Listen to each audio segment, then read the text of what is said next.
games left in the regular season, including a border battle rematch against Minnesota. That game tips off Wednesday at 7:30 on the Big Ten Network. The Milwaukee Bucks get their second straight win, defeating the Dallas Mavericks 132 to 117 on Saturday. The Bucks are back in action tomorrow, looking to make it 3 straight wins as they get set to take on the Atlanta Hawks. Tip time is set for 6:30 with pregame coverage starting at 6 p.m. right here on 100.5 ESPN. And in baseball, the Brewers are in prime time tonight for spring training. They're taking on the Cincinnati Reds. First pitch is at 7:05. You can listen here on Madison's new home for the Milwaukee Brewers. Metro Kia of Madison, Madison's trusted Kia dealer. Stop into Metro Kia on the east side of Madison or metrokiaofmadison.com. Everybody's ego takes a shot on this show. You gotta keep your chill with Jim, Matt, and Molly. I am savage. So you're not special. Jim, if we want to play this game, we can play this game. And I'm just like, oh my God, this guy's gonna swing on Jim. He's a complicated fellow. Oh. People like me. I don't think so. This is Jim, Matt, and Molly. Presented by Coors Light on 100.5 ESPN. We're learning a lot about each other. It's Mer. I'm the problem. It's Mister. It's kind of a roller coaster. Sports is a roller coaster. Matt, the sports fan version of Matt is way more relatable than the sports fan version of Jim Rutledge or me. You're thinking like a radio host, which means a hardcore radio and sports person. Matt's thinking like somebody that has a job doing something else that also likes sports. That's Matt's whole charm. Yeah. Broadcasting live from the Everlight Solar Studio in downtown Madison. Alongside Matt Hamilton, here's Jim Rutledge. It is Rutledge and no, it's Jim, Matt, and Molly. No Molly Brown. She is out with babies until tomorrow. So today kind of feels like a ceremonial Rutledge and Hamilton, especially Matt, you and I are on remote on Friday, and the bartender referred to us as Rutledge and Hamilton. Yep. And on top of that, a friend of the show, Mike, who now lives in Minnesota, was at the bar, and he was talking to a buddy of his who watched Badger games. He says, I know who Jim Rutledge is. I listen to Rutledge and Hamilton all the time when I lived in Madison. So I FaceTimed in with them and said hello after the Badgers lost to Michigan State. So twice over the weekend, essentially, the Rutledge and Hamilton name got a little bit of shine. He is Matt Hamilton. I am Jim Rutledge. We are in the Everlight Solar Studio with Primetime Wollersheim and Chrissy Birdsall. We are presented by Coors Light. The mountains are blue. You know what to do. And that's Crush, a Coors Light. I do have the power. I have 2 things, one for Prime and one for Matt. But again, if you are tuning in, Molly Brown returns tomorrow. So good for us, Set right? your alarms. Set your alarms. We're going to be at Ruth's Chris Steakhouse in Middleton tomorrow. We have 3 remotes in a row. Ruth's Chris Steakhouse in Middleton, then North and South Seafood and Smokehouse in Verona. And then we'll be at Buck and Honey's on Thursday. And oh, by the way, Joe Henry of J. Henry is going to be doing a little tasting there. And I saw Tom Anderson at an event on Friday night. And he said, hey, there's a few spots left. So if you want to sign up, you can go to Buck and Honey's and sign up there. And we also got the invite if you want to hang out a little bit afterwards. Okay. All right. So don't twist my arm. Right. Don't threaten you with a good time. But we will be at Ruth's Chris Steakhouse tomorrow. And we are excited to be there, see Lee, see Kevin, and enjoy the Horseshoe Bar, enjoy the best happy hour in Madison, the Sizzle, Swizzle, and Swirl happy hour, and see Molly Brown have unquestionably the best meal she's had since she's been gone. There's a good chance that's an accurate With statement. all due respect to the Beaver Dam Waupun area, I don't think anything rivals Ruth's Chris Steakhouse. So come out and see this there tomorrow. And we're excited to have Molly Brown back. So, Matt, you texted Molly Brown, and maybe this was more on the group chat, and maybe this was a little bit more of a question how she responded to it. But you asked the question, Molly, how bummed are you to have to work again? Yeah. And it's on the show text. And, Matt, you don't work. You curl and you do a radio show. So, you are also the king of, oh, I got to work. So, I feel like if you came into a decent amount of money, you'd be like, I'm done. I don't want to do anything ever. Well, maybe. I mean, this is pretty fun. Because I was going to say, this isn't work. Now, the rest of a job, yeah, it sounds boring. But, Well, this part of the job. Don't call this not work for me because I literally get away calling this work. It's true. So I gotta treat it the same. Gotcha. You know what I mean? Otherwise, it's gonna seem disingenuous. We are blessed. So initially, I'm like, what's Matt talking about work? We don't work. This part of the day is not work. No, it's an awesome job. Don't get me wrong, but like, I just know how much I like when I just have to focus on like home stuff, right? Molly, see, I hate. She's got a toddler now. She's got 2 twin babies. Like, there's stuff that needs to be done at the house, and I was just curious, more like, how's it going to be coming back to work? Like, your time is now gone, and when you get home, you're just gonna wanna chill because you've been working all day. Yeah, I prefer doing the show over getting stuff done around the house.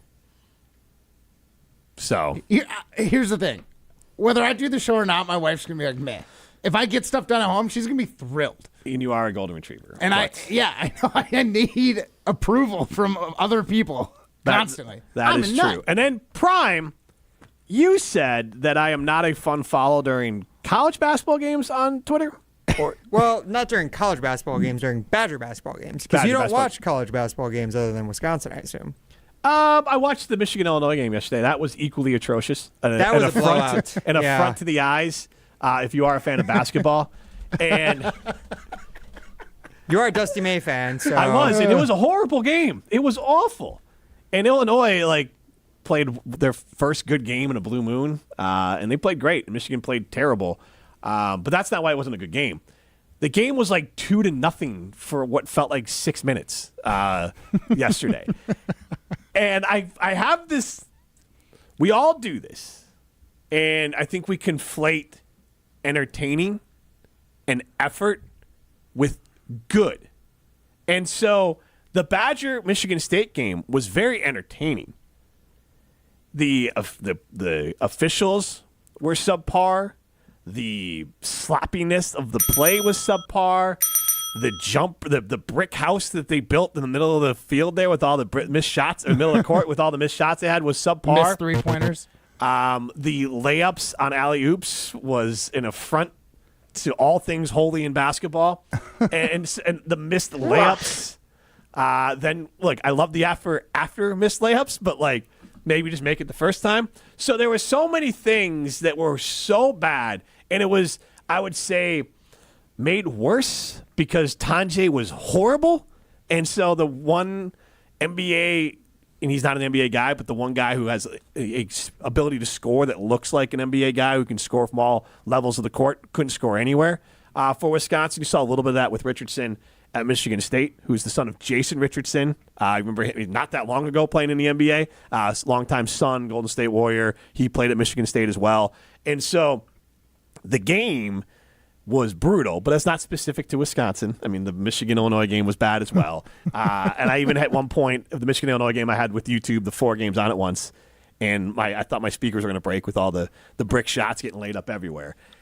But the problem was cringe. I flipped over to the NBA game, and just how they're all moving on skates. It's all graceful, and they either you make the basket or you miss it, but it's clean. It's not clumsy. You're not 5 people are falling on the ground trying to get the ball. It's just it's so different. It looks like 2 different sports at this point. So I'm going to give one bit of favor. Ryan will tell you just don't follow me on social during Badger games. I would say don't flip to NBA games during commercials or at halftime, because that's what it was at the halftime of the Badger game. I flipped over to I think it was Celtics.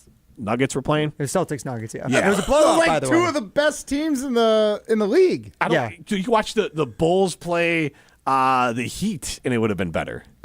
It's so bad. You watched a lot of Wizards games this year?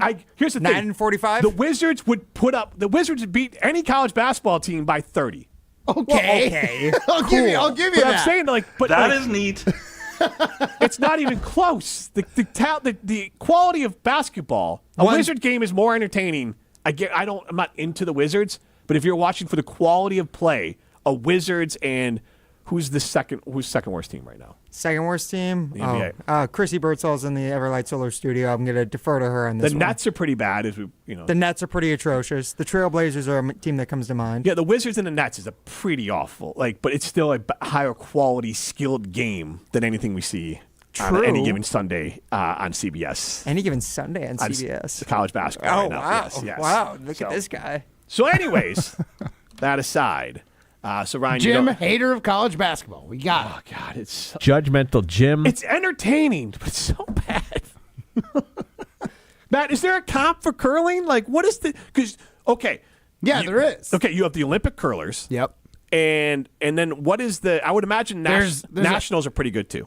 Right. The U.S. Nationals are right. And then there's I'd say club nationals where every player on the team has to be a member of the same club. Okay. So you're kind of, I don't know if the word is shoehorned into playing with a certain group of people, which, especially in the U.S., there's only 35,000 curlers. When you've only got, 400 to 600 in your club, you got to put together the best four. Mm-hmm. You only have 400 people to choose from. Take that for that. That you're hoping to be elite. So that would be, I guess, the next level down. And you're right. I get the entertainment part of it, but it's not this. It doesn't seem the same. Pro basketball, I know it's faster, but the way they move feels slower because they're just so efficient with their movements. College basketball is so slow. True. They definitely like to work around the perimeter. I'm not even saying the way. I mean, options. A fast break looks like they're running in mud if you ran it next to an NBA fast break. Right, and I agree with that. And NBA, if you're 6'5", you're one of the shorter people in the NBA. It is the best of the best. Yeah, it's a miracle that Steph Curry is as good as he is at 6'4", 6'3". I think it's just more shows the difference between the cream of the crop and then the really good. Here's my psychological... Is more exaggerated than some of the other major sports. So here's my psychological aspect of it, is that I think when a lot of people watch college basketball, the joy they get out of it is that, that's not that far off of when I played high school ball. Or, what I think I look like playing YMCA ball. You can't watch the NBA and be like, sometimes I dream that he is there's no part of the NBA you're watching I feel like I did that when I could do that. Yeah, when I'm playing Thursday mornings, I don't ever feel like I could do what Jason Tatum just did, but I could pull a Carter Gilmore and miss 2 layups and chase it down and hustle and then get the third layup to go in. That feels relatable. 100%. And that there's obviously something to that. I've said this about curling too in some of my broadcast life in the curling world. Sometimes misses set up opportunities for interesting Nolan finishes, Winter had right? 17 rebounds, so sometimes misses set up career high in rebounds. Let's go. Absolutely. I'm just saying, bad basketball can lead to wild finishes and fun opportunities. So, it is, you're absolutely right. The talent is not there. And I don't think anyone's arguing that college basketball is as talented as NBA. But just even the execution. This is a lot of missed shots. Like I said, those missed shots, it keeps games close. It lets that's entertaining. Games can go to and that's what but the whole. Point is, that not is just exclusively the reason I watch sports. It's not just an athletic talent difference. It is a skill difference. True. That's and nobody is disagreeing that there is a huge gap in skill between NBA and college. What we're saying is we're more entertained by college basketball because it's a little less predictable. You don't see that? I think it's pretty predictable. Jim likes when the layup Jim likes is when like the a favorite 70% shot in college basketball. That is not predictable. You can't Take just that for data. team's on a fast break. There's 2 more points. No, it's because it's You're not right, a dunk. the team's on a fast break. They're going to throw an alley-oop to Stephen Crowell. He'll dunk it. No, he's going to lay it up. No, he's going to miss the layup, too. Oh, all right. Exactly. What's the percentage on a Stephen Crowell layup? That is exciting stuff, good or bad, whether you like it or not as a fan And it's of the not team. just the Badgers thing. I was watching the Michigan game, and one of the bigs, the kid from Yale, I forget his name, Wolf, I think. Yeah, Wolf, Danny Wolf. And a wide open dunk and then goes underneath for a layup. And I'm like, what is this, 1942? Just dunk the basketball. He's the most 1990s looking person of all time, Danny Wolf. He looks like he's straight out of family ties or something. It's funny you say that because Steph Curry just said this weekend how he executed his final dunk in the NBA in his career. He did, yeah. He dunked for the first time in since 2019 or something. Yeah, like 6 years. Yeah. The greatest shooter of all time. Yes. Oh, no. I'm just saying. Pro players don't want to dunk either. Hey, if I was 6'3", I'd dunk a lot more often. The other guy's 7 feet tall. Everyone we're talking about is 7 feet tall. I probably didn't set that up for you, Matt. You probably didn't know that Wolf was 7 feet tall. Vlad Golden, also at Michigan, also 7 feet tall. Also. Well, you did say center. I probably could have used context clues. And look, this game was extra bad, and I want to get to the game. The Badgers, what do you think don't look it up. What was their field goal percentage for the game? Field goal percentage? Yeah. I know how bad they were from three-point land, so that's going to affect this. Let's say 30%. Okay, 34. So they're 33.8, and then 15.6% from three. Yeah, what was it, like 4 for 31 5 or something? 32. 5 for 32. Okay, there is somewhat of a defense there is that they chucked up like 6 shots in the final 2 minutes. The numbers are a little skewed. But you're telling me exactly. You're telling me in the last 2 minutes that nobody on the team realized that they were, I guess, 5 for 28 and thought like, hey, statistically, this is a bad idea. Well, I'm not saying they shouldn't take the shots. They should shoot the shot, but at the same time. The Moneyball aspect of this isn't a more efficient shot. When you're shooting, even at that point, 23%, it's honestly just more efficient to go take the basket they're giving you. Yeah, try and take the 2 points. That's a fair point. But the point is that they were actually crowding the lane and that the Badgers, for some reason, while I know that they're committed to the system of shooting a lot of threes and getting to the free throw line, sometimes you also just have to score in the paint. And sometimes you have to feed the ball to Stephen Carell, even if he's not making wide open layups. Clearly, Michigan was aware of our 3-point percentage and was like, you know what? We'll give them that shot right now. Well, I mean, Michigan State didn't shoot awesome from three either. Yeah, that was just 39%. Nobody shot great in this game. 39% ain't it. And 33% from three. That's not respectable either for an entire team. Maybe in college. 9 and 27 looks ugly. I'll just tell you that. It's not great, no. But I don't think that's not their The forte. Badgers played good defense, and equally frustrating if you're a basketball fan is that they just packed the lane against Michigan State, and they just couldn't nail jumpers for random parts of the game. That was the Badgers' strategy, which I don't blame Greg Gard for this strategy, but they're like, Michigan State is a sporadic shooting team, so we're just going to crowd the lane all game and hope they don't make their shots, which worked for some of the game, and then it worked against them late in the game.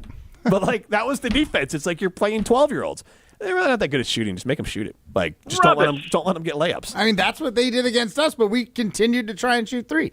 Oh, man. Tanjay I don't know what happened. That's honestly, and we got to get the break here. This is my concern, and it's not his fault, I don't think.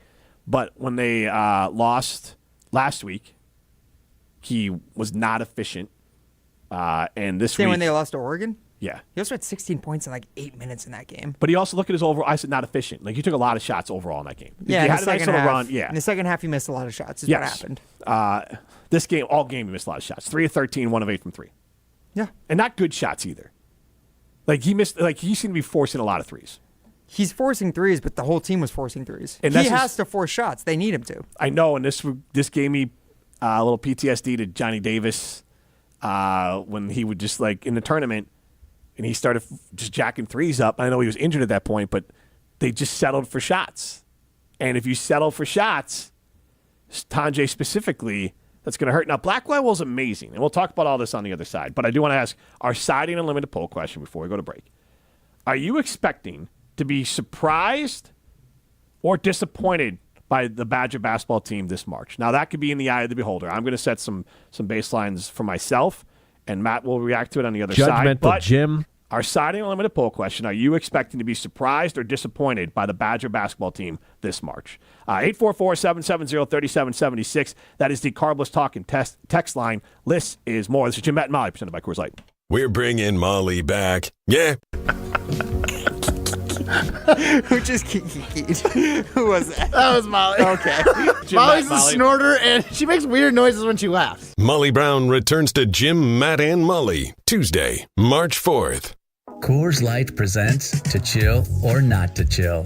When your friend skips your favorite song on the playlist. End the friendship. Or choose chill because that song lives rent-free in your head anyway. And you planned ahead by bringing Coors Light to the party. And the sound of that ice-cold can cracking open was music to your ears already. Coors Light. Choose chill. Celebrate responsibly. 2024 Coors Brewing Company, Golden, Colorado.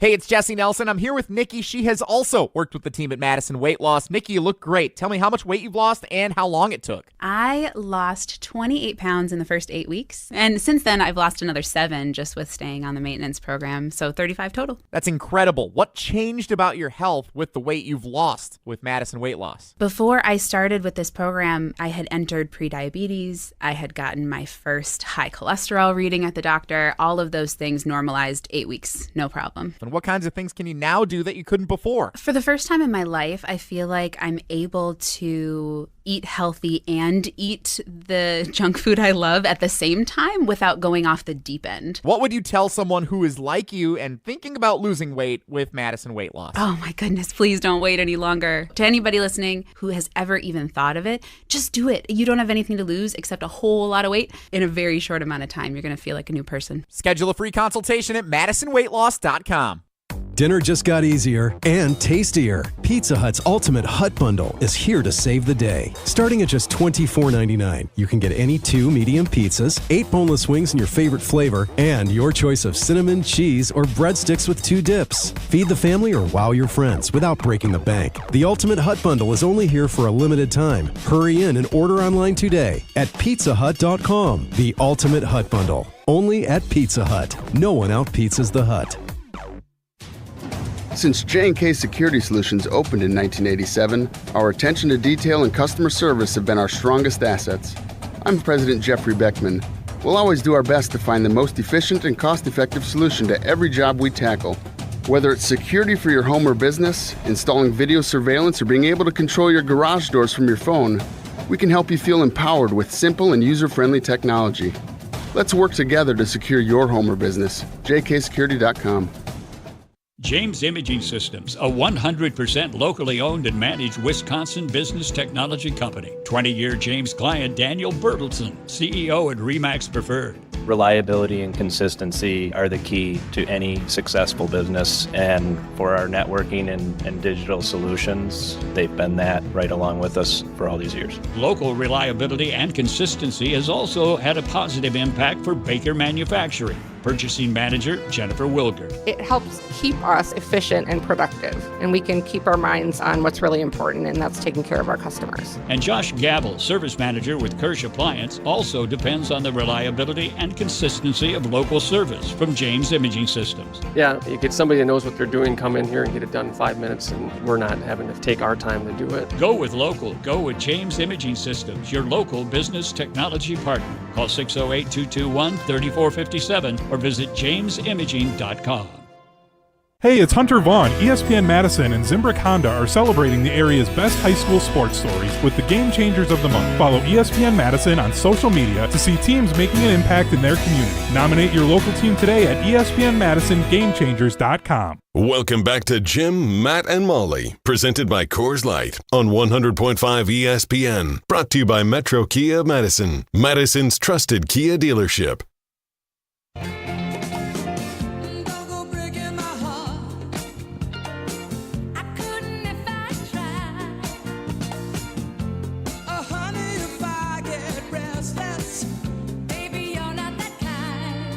Are you Tennille or Captain? Captain. Don't Go Breaking My Heart, Matt Hamilton. This is a vibe. Are you hearing the song for the first time? Or no, I kind of just forgot about it. What other Captain? I feel like they have one other song, Captain and Tennille. I miss the days where people just had shticks for their musicians. Like this dude wore like a captain's hat. And played the keyboard. This is actually Elton John and Kiki D. But the original is Don't Go Breaking My Heart. I think it's a Captain and Tennille song. Captain and who? Captain and Tennille. Captain and Tennille. Is that a drink? Is that a band? Captain and Tennille. It is a group, a duo, if you will. Yeah. Captain Daryl Dragon. What a name. What? Yeah. And he changed his name to Captain? Why don't we just go by Daryl Dragon? Are you sure? Don't Go Breaking My Heart, because I don't even see it. I thought it was there. Maybe it is. Maybe this is there. Love Will Keep Us Together. Is that the Captain and Tennille song? Yes, that's the really popular one. I'm not an expert on Captain and Tennille. This felt like Captain and Tennille. Maybe Elton John just wears a captain hat in this video. He's Could be not. true. I'm watching the video right now. Why? So why did you pick this? Because I thought maybe the Badgers would go breaking our heart in March again. So I thought, So okay. did you Google, like, is this song like in your brain, or how did you come across it? Well, I gotta know. I was thinking disappointment songs. Don't go breaking my heart. I don't want the Badgers to go breaking my heart in March again. So I get that, but how did this just like incept into your brain? He It's a popular probably did heartbreak songs, and that was one of the first ones that popped up. This one. All right, so there are currently two interns in the studio with Yes. me, Diego and Rachel. Yes. And they saw me go over to the computer and type first thing into it was "Don't Go Breaking My Heart." Yeah. This is just the song I think. Were your parents big? I'm just like, it's not like it's popular-ish. It's from like the 70s. Yeah, like it's a little bit of a. It's a good pull, Ryan. It's a great good pull. I'm just more trying to figure out the origin of how you pulled this. That's all. I just think it's 116 million views on this YouTube video. I think it's just a popular song. It is. It's just. And 100 million of them are Ryan. He just loves this song. I wouldn't have bet on Ryan Wollersheim pulling this off. Yeah. Me neither. So I think it's great. I just figured he Googled like heartbreak songs, and this came up. Same. I love that you went right in. You knew the song you wanted and found it. It is an all-time music video, by the way. The video is just Elton John and Kiki D just literally singing the song in a studio. It looks like and they're dancing throughout the whole thing. Elton John, by the way, is he one of the, is he up there with, oh God, what's his name? Who's the guy who, British singer-songwriter. I know, British singer-songwriter, Ed Sheeran. What? I'm thinking of, like, musicians and singers who are like beautiful voices and beautiful musicians, but just the worst to look at. Damn! Ryan! I didn't know where he was going I didn't know with where that. he was going either. I didn't know he was throwing knives. Jeez. Elton John and Ed Sheeran catching strays for no reason. Elton John looks like he works at Radio City. He doesn't look like a guy who was the most popular artist in the world. Radio City? Yeah, Radio City. What's the Radio Shack? Radio Shack? Radio Shack. Okay. Radio Shack. Because it's Radio City Music Hall, which he probably did work at. So, I mean, performed at. Yes. Yeah, it's slightly different. Different. Elton John is a icon and legend. In fact, I believe it was just over the weekend, Chapel Roan performed Pink Pony Club at a fundraiser that Elton John does for the First of all, Ryan, if for his you're community. gonna throw shade at Elton John, you can refer to him as Sir. Yeah, he's The also Knight Sir. King. My bad. Elton That's my John. bad. Is it Sir Ed Sheeran as well? Because he's ugly too. Not yet. You can call him ugly. Like, That's fine. how did Ryan go from like someone who's like, oh, well, look at this poll of Elton John to like, I don't they're think a bunch the of poll- uggos. Yeah, I also just don't think great the poll- music, terrible to look at. I also don't think the Savage. poll was that impressive. I'll be honest. I think it's It'd be like the 10th Elton John song I'd pull. Okay, well, I wasn't thinking of Elton John songs. I know. I'm giving you a compliment. You're all defensive about it. Because I don't think it's. I don't It think it's is a worthy. compliment. I understand. I don't think it's worthwhile. I think we've wasted 5 minutes on this. Oh my gosh, Ryan! The whole show is wasting time. Let's just ignore it. No. We're gonna ignore the Actually, rest so of the what show I want now. to do is I want to Okay, get back to our that's poll fine. question in a second, but I want to throw Don't out go breaking another. our hearts. Yeah, I will. You broke my heart there with how mean you were to Ed Sheeran and Elton Sir John. Elton John. It's not your fault. Goodness gracious. Christy, do you have a thought on this? Was he aggressively mean? I mean, the song poll, I feel like it's a general song, so Okay. I was with him with that. Thank you. Okay. Would Until you have he's- known to pull that one too? Yes. I mean, I would have probably done What Is Love, Baby Don't Hurt Me. Okay. There you go, Ryan, for the next segment. See? But Hadaway, right? Yeah. I was totally with him until he started trashing on them. Like, very judgmental, Ryan. We're a place Look. of love here. Well, I'm watching the YouTube video and I just can't get over his look. I just can't get over the fact that he was the most famous musician in the world at one point, and he looks like a dad mowing his worse than a dad mowing his lawn.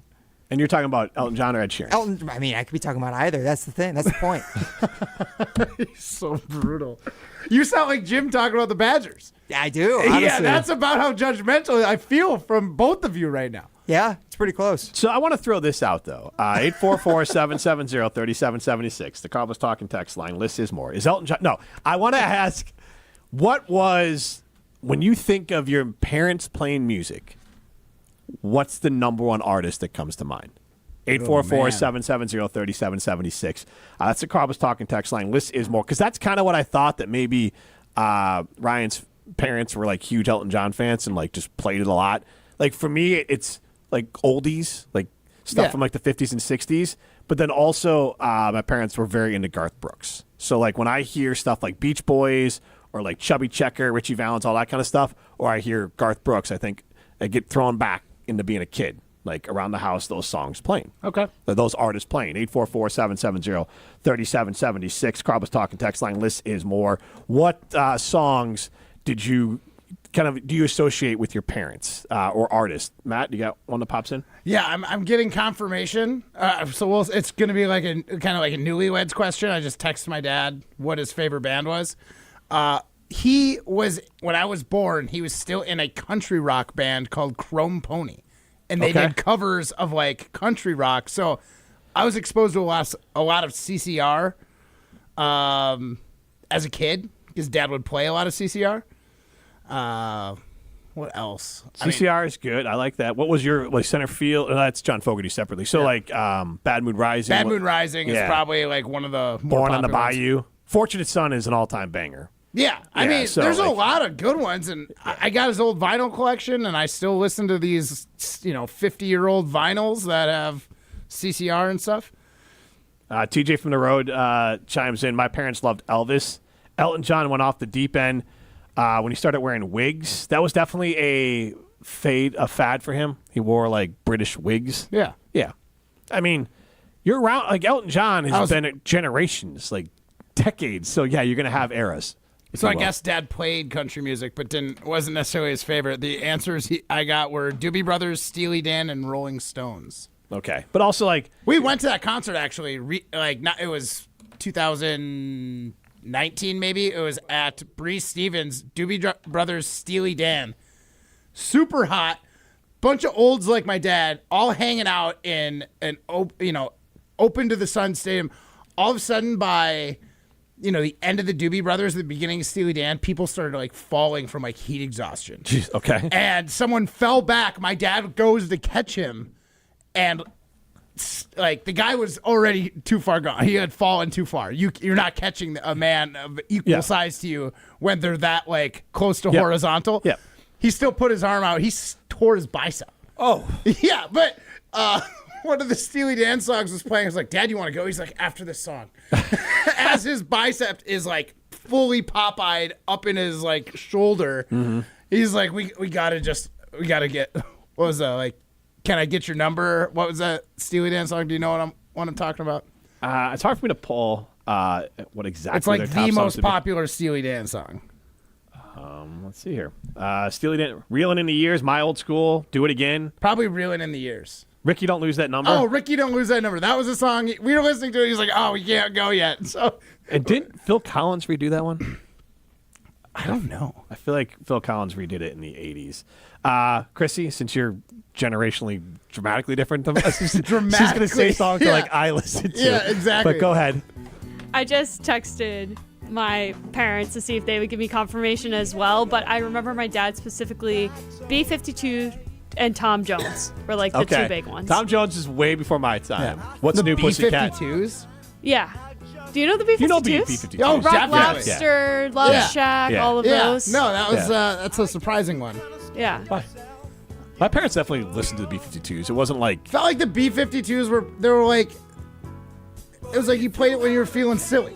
Like, it was almost like Weird Al-esque. Because the songs were like outrageous. Yeah, but I feel like when they came out, though, it was kind of more... It wasn't like that? Yeah, because it's kind of like there was a moment for them. Kind of like the ska bands had a moment. I guess. And Yeah, like I mean, whenever that... I hear Love Shack, I'm like, yeah, this is a bit. Like, it's a great bit. Yeah. It's a fun song, but like, Love Shack someone's just doing this for fun. Like Love Shack, how old are you?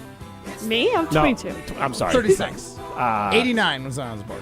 So, yeah. So it came out when you were born. So by the time it popped into your head, it's been around. You probably you heard it when you were 10, 11, 12 years old. So it's more of like the goof song as opposed to in the moment.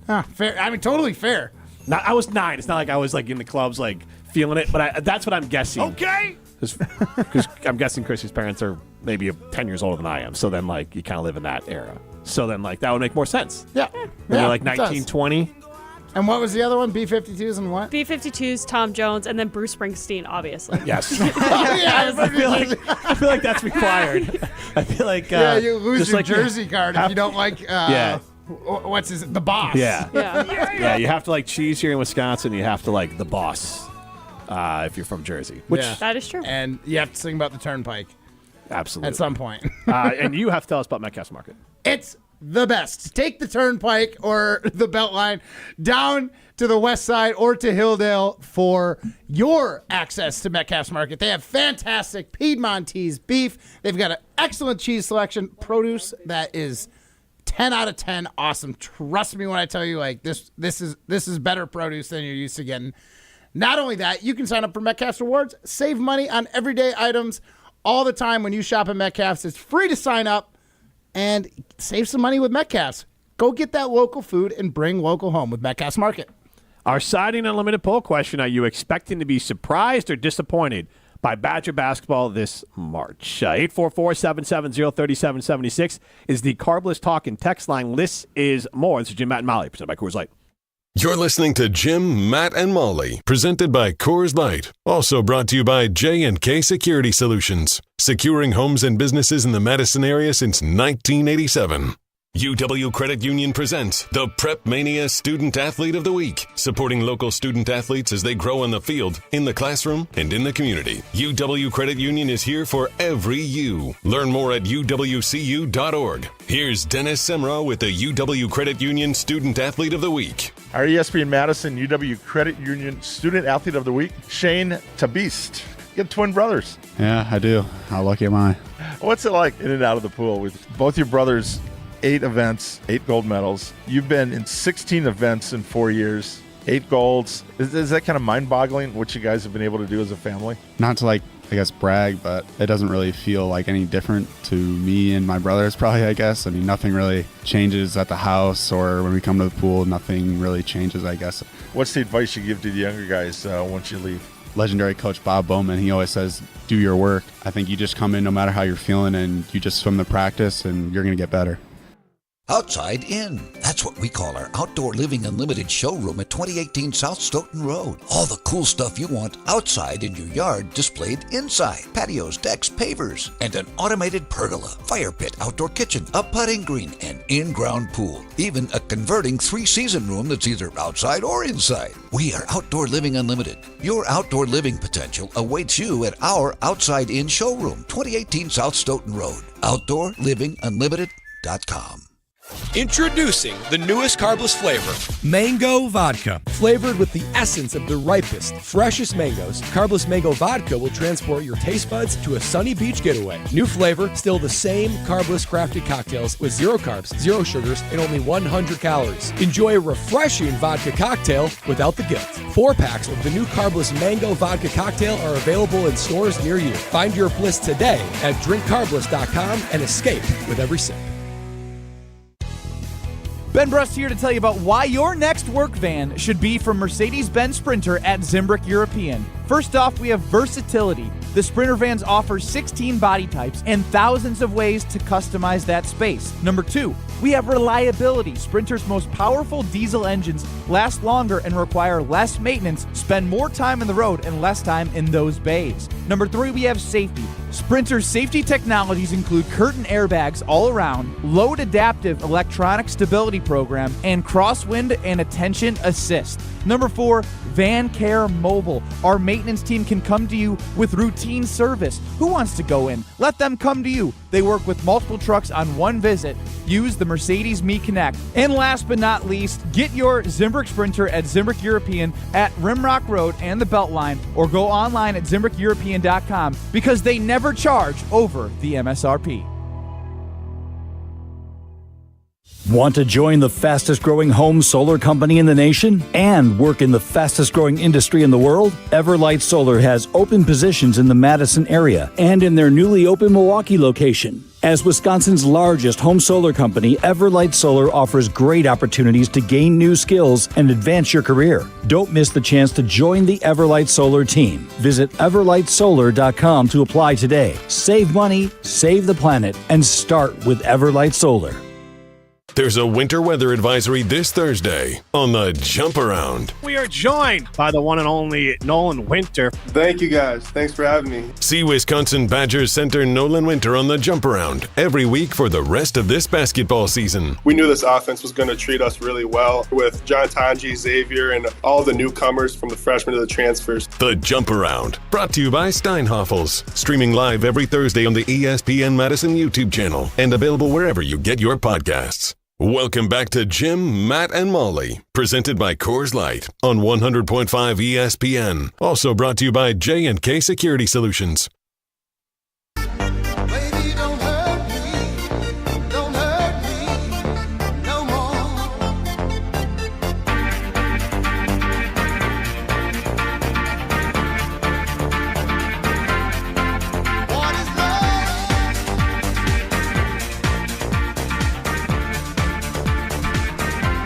Has there been a song, and I'm probably missing one, Matt Hamilton, that's been more positively affected by like SNL than this song? I guess Bohemian Rhapsody, if you consider Wayne's World the movie an extension of SNL. But this song Wasn't this also an extension? But it was also on the SNL It was a skit. bit, and that got turned into a movie, right? Right. Bohemian Rhapsody never appeared on SNL. It was in the movie they did it. So this one was turned into a movie, but this song was featured initially on SNL. Matt Hamilton, Jim Rutledge with you in the Everlight Solar Studios. Jim, Matt, and Molly, presented by Coors Light. Primetime will shine behind the glass. So, Prime, do you know the song? Do you know the song from the bit, right? So I'm trying to remember what the name of the movie is. It's the Will Ferrell and who's Night at the Roxbury. Night at the Roxbury. Chris Kattan. Chris Kattan. That's probably the only place I really know this song from. And you know from the movie or the actual skit? I've never seen the movie, but I've never seen the movie either. I've only seen the Really? Yeah, I had no interest in the movie. Oh my gosh, the movie is terrible. Terribly awesome. That's kind of like MacGruber. Did you just movie. touch my butt, Dewey? I know your tricks, Dewey. What? I quote that all the time. Of course you do. That might not be a good But thing. that's funny. No, but people that get it, get it. But like you're quoting a movie that like nobody quotes. That's got to be one of the least quoted movies. Yeah, ever. maybe. Probably. I mean, probably now. At the time, I'm sure there was some good quotes from it. I feel like 2 million people saw that movie. Oh my gosh. I thought Night of the Roxbury was fantastic. They did a lot of like Ladies Man. That was a movie. I can't believe they turned it into a movie with Tim Meadows. Mm-hmm. They did some big misses. Some hit, but they took some really weird That was sketches. a miss? Ladies Man? No, Night of the Roxbury. For a movie? Yeah. Yeah. Oh man. Like when you compare it to the hits of like Wayne's World, Blues Brothers, like they have had some massive hits off of SNL movies. Okay. Then they've had some massive flops. Conehead's probably in the middle. Oh, I love that one. I like Coneheads. Like Tommy Boy, like that's not a direct, like basically that's Chris Farley on SNL just taking all his characters and turning it into a movie, but it's not necessarily an SNL skit movie. But anyways, he's Matt Hamilton. I'm Jim Rutledge. We started the show talking about Badger basketball, and it was so bad and such an affront to the eyes. We ended up just taking shots at the appearance of Elton John and Ed Sheeran. And I want to circle back to our Siding Unlimited poll question. Are you expecting to be surprised or disappointed by Badger basketball this March? That is our Siding Unlimited poll question. Right now, 52% of you say disappointed. You can chime in 844-770-3776 on the Carlos Talking text line. This is more. You also can chime in with songs that basically you associate with your parents, like songs of your parents listened to when you were growing up. Yard Possum chimes in, Jefferson Airplane, Rolling Stones. JJ and Ponette says, I quote movies all the time, and nothing from Roxbury is quotable. Same Who's JJ. that? JJ? Get out of town. I've literally never. Ryan, have you ever heard anyone quote Night at the Roxbury? I couldn't even name the movie like 5 minutes ago, so no, I couldn't tell you if a quote was from Night at the I didn't know they spoke words in it. I thought it was just them going place to place doing the head bob with the. I mean, that's a lot of it, but it's not the entire movie. Sounds like it was a really well thought out movie. Very sophisticated. Ryan, you need to watch a movie before you knock it. Fair. I'm not going to let you get away with that. Okay. All right. I'll take that. It's worth watching. Molly Shannon, Jennifer Coolidge, Richard Greco. Plays himself. Great. Michael Clark Duncan is in it. It's good. It's good. Green Mile? That is neat. Oh, and Talladega Nights. His which character? Will Ferrell's like race crew chief. Yeah. Crew chief. Oh yeah. Don't you put that evil on me, Ricky Don't Bobby? you put that evil on me, Rocky Bobby. That's just as quotable. No. 11%. Stop it. 11% Rotten Tomatoes. That good or bad? By what? The Metacritics? Rotten Tomato. That's half as good as the Badgers did shooting on Sunday. There's a lot of Rotten Tomato movies that are good that like people like, but the critics. The box don't. office was 30 million. People didn't really like it. You know, it came out in the 90s, man. Oh, and here is the most quotable line according to Google. You can take away our phones, and you can take away our keys, but you cannot take away our dreams. I remember that part. I feel like this movie had to crawl so Step Brothers and all the other great things that Will Ferrell did could run. That's a great spin. Like, it's just one of those where sometimes you got to put out some clunkers, see what doesn't work. It happens. You take a risk. Doesn't always What hit. is with all this judgmentalness from you guys today? Judgmental I Jim. can't believe hating on college kids and movies from like the late 90s and early 2000s. Ryan taking shots at Knights and Ed Sheeran. Like, what's going on right now, you guys? Look. I call it how I see it, Matt. Who peed in your Cheerios this morning? Matt, you defending Night at the Roxbury, which is just barely longer than a TV episode. It's 1 hour and 20 minutes, full run time, which means like with credits, it's probably like an hour and 5 minutes. So it's basically like a long episode of Law and Order. 70% by the popcorn meter, like watchability by other users on Rotten Tomatoes. Relative to the how Metacritics are the ones that say it's 11%. No, Relative 26% is Metacritic. Relative to them, like I have the it right here in popcorn. front of me. It's right here. Hey, Metacritic, guys, 26%. Hey, Yeah. stop looking at the. I'm trying to explain something. Yeah, explain. When you look at the popcorn number for Rotten Tomatoes, if it's 70%, that's a bad sign. Yes.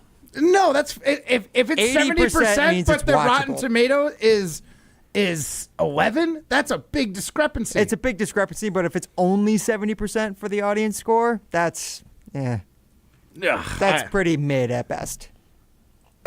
Until you see it, Ryan, I can't take you seriously because I think you Clearly. like it. I think you like it. It's a good movie. I've never seen Zoolander. Is that a good movie? I mean, it's way better than Night at the Roxbury, I'll tell you that. You've never seen Zoolander. That might as well be. That is basically whatever greatest movie you think about, like thematically, script-wise, That's Oppenheimer. everything. Yes, it's Oppenheimer. It is whatever Citizen Kane. Whatever great Hitchcock film. Like it is, yes, Orwellian compared to. Get out of Night here! at the You haven't Roxbury. even seen Night at the Roxbury. How can you say You that? are the only person I've met in my entire life that's A, seen it, and B, said they liked it. Did you touch my butt, Jim? What? I know Nobody your knows tricks, what that Jim. means. Now it's just weird. I'm onto your games. Right? Quoting movies that nobody's ever seen out of context is just uncomfortable. I'm dumping this whole segment. Fair. Was that from Night at the Roxbury? Because it might as well have been, because I don't know what the hell's You've never happening seen right now. it. You'd be quoting up a storm. $30 million box office. That means nobody saw it. Well, that's because Will Ferrell wasn't a monster yet. But people circle back. He's a monster. If it was good, they would have circled back and be like, you know what? This movie's way better than you think. That's what I'm trying to tell you. But nobody else thinks that. Well, just watch it and form your own opinion. I'm a nut. And I'm all for like MacGruber. That's stupid, and I enjoy Well, that. this is coming from the guy who doesn't like to be entertained by college basketball. So, like, it's Honestly, entertaining. no. It's the college basketball movie. You just proved my point. So a lot of missed layups. Yeah, And there's a lot some of trying layups hard. that you miss, but yeah, they try hard. It's fun. You don't know what's going to happen because it's wild. They're the Badgers. JJ and Punett's chiming in, dying on the hill of Night at the Roxbury is Matt's worst take ever. This is also the guy that says it's not quotable. So, like, I don't know if I can trust your opinion, like JJ. You guys give me a hard time for being stubborn. Matt trying to dig in on Night at the Roxbury. Yeah, I'm not just dug in. I'm fully trenched. He won't give it up. It's good. This is what Badgers basketball will do to you. You know what this is? We'll get the Badger basketball on their side. This is Amari Rodgers. Get out of here. Like, get out of here. He is dug in. You can't cut Night at the Roxbury. This is Anders Carlson. This is Amari Rodgers. AJ Dillon. You've just dug in, and you're like, I don't care if this is a bad take. I am just riding it out because it's mine. You know, I don't care if it's a bad take because it's not. It's a good take. You are as equally, and every once in a while, it's just funny because you get stubborn about really weird things. But like you're equally as stubborn as me. You're just like, I'm going to die on this MacGruber Hill. Judgmental or not Jim. MacGruber Hill, on Night at the Roxbury Hill. Yeah. Good. Jeremiah Madison said MacGruber sucked. Yeah, but I found it funny. I laughed at that. You'll laugh at Night at the Roxbury. I really just don't. Like the skit, I saw the skit once and I'm like, okay, I got it. They're creeps at the club. They would get arrested now. Like, yeah, maybe. Maybe. You can't just bang bodies against some random woman at the club. What? Let's get out of this segment, That's guys. their whole bit. They're the creeps at the club. It's some of it. The whole SNL bit. We'll see. I don't think they spoke a word in the SNL skit. It was just a me, you, me, you, me, you. That was the most quotable thing from Night at the Roxbury, where they do the back and forth. Me, you, What? you, me. Huh? You don't know any of this? No, I was playing into the What? Huh? Jeremiah Madison says, not quite as bad as the Amari Rogers take, but it's a bad take. So you got that going for you, Matt Hamilton. Yeah, I'm getting better, guys. You know what is a good take? Go to Carbon World Health. You can get there for cryotherapy, red light therapy, GLP-1s, hormone optimization. Whatever is right for you, that's what they can figure out at Carbon World Health. It all starts with a phone call. Maybe sign up for the 6-week experience. Check out their new location in Sun Prairie. This is Jim, Matt, and Molly, presented by Coors Light. You're listening to Jim, Matt, and Molly, presented by Coors Light on 100.5 ESPN, ESPN Madison on YouTube, and Wisconsin On Demand. Rah. Pella Windows and Doors of Wisconsin present your Badger Minute. Here's Pablo Iglesias. This Badger Minute brought to you by Starion Bank, with 3 Madison area locations in Middleton, Sun Prairie, and Monona. Starion Bank is here investing in your community. Start your experience at starionbank.com. Member FDIC. A dream scenario. Hunter Wohler, one of 3 Wisconsin Badgers at last weekend's NFL Draft Combine. Muskego's own making the most during his time in Indy. The Badgers' safety on repping his home state on the big stage. Audio courtesy Badger Athletics. It's a blessing to be here and be able to represent Wisconsin and all the guys that are there, that have come through there, that are still there, the coaches that I had. It's a blessing to be in this spot, and you do everything you can to prove the ones that bet on you, prove them right. The NFL Draft begins April 24th in Green Bay. Get 0% interest for up to 6 years at Pella Windows and Doors of Wisconsin. Our team installs year-round, so why wait? Set your free in-home consultation today at PellaWI.com. Dinner just got easier and tastier. Pizza Hut's Ultimate Hut Bundle is here to save the day. Starting at just $24.99, you can get any 2 medium pizzas, 8 boneless wings in your favorite flavor, and your choice of cinnamon, cheese, or breadsticks with 2 dips. Feed the family or wow your friends without breaking the bank. The Ultimate Hut Bundle is only here for a limited time. Hurry in and order online today at pizzahut.com. The Ultimate Hut Bundle. Only at Pizza Hut. No one out-pizzas the Hut. When it comes to security for your home and family, you want a winner, and we found one when we placed our trust with J&K Security Solutions. This is Greg Gard. Kim and Jeff hit the game-winning shot for us with the Control 4 home technology system. Home or away, from our smartphones, we can open the garage door, dim the lights, turn on the TV, as well as arm the security system. That's convenience as well as peace of mind. Let J&K Security Solutions do for your home or business like they've done for us. Call 255-5799 or online at jksecurity.com. Hey, it's Jesse Nelson from Madison Weight Loss. I'm here in studio with Gideon. Gideon, thanks so much for being here. Why did you join the Madison Weight Loss program? I was struggling with weight. Finally, I reached out and they assured me that, this works. And so I decided to join the program, and I am really glad I did. Hey, I'm glad you did too. How much weight did you lose? I have lost a little over 50 pounds, and I did that in a 60-day program. Wow, 50 pounds is a great number. Besides the weight, what changes have you seen in your health? The 3 major changes that I have seen is acid reflux, heartburn, and better quality of sleep. That's all awesome to hear. I also had a ton of success losing weight with Madison Weight Loss. What helped you be most successful working with this program? The accountability through the tracking app that they have. You learn to eat much healthier, and at the end of it, you feel very satisfied. And last one for you, Gideon. What would you tell someone like us who has a weight loss goal in mind and wants to think about working with the team at Madison Weight Loss? Do it. It's absolutely worth it. Schedule a free consultation in person or virtually at madisonweightloss.com. Zimbrick Honda has been a proud part of the Madison community since 1973. They're your one-stop shop for over 250 new Hondas to choose from. Whether you're looking for a sedan, SUV, or truck, their selection of new vehicles is second to none. Stop in today at their location on Fish Hatchery Road and lease a 2025 Honda HR-V Sport all-wheel drive for as low as $189 per month. Or browse their vehicle selection online at ZimbrickHonda.com. That's ZimbrickHonda.com. Shop local, shop Zimbrick Honda. Join the Madison Money Guy, Christian Finfrock, for Retirement Income Strategies, Saturday and Sunday mornings at 7. Get the information you need as you plan for retirement. That's Retirement Income Strategies, Saturday and Sunday mornings at 7. Investment advisory services offered through Retirement Income Strategies, an SEC-registered investment advisor. Welcome back to Jim, Matt, and Molly, presented by Coors Light on 100.5 ESPN. Brought to you by Metro Kia Madison, Madison's trusted Kia dealership. No sleep till! Matt Hamilton about ready to get himself fired, just quoting things with no context here in the Everlight Solar studio to Chrissy Birdsall. I am Jim Rutledge. It's a good movie. To me. There you go. That's all I was asking, Matt. Just say, I like it. It is you can just say, this is horrible. Look, I'm a Bears fan. They stink. I'm still going to root for them every year. You can say, United Roxbury, objectively a terrible movie, but it made me laugh. It has definitely made me laugh. On multiple occasions. He's Matt Hamilton.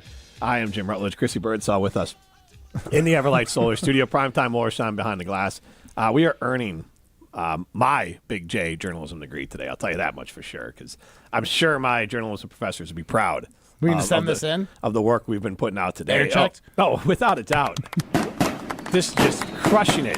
Not because we're not talking sports.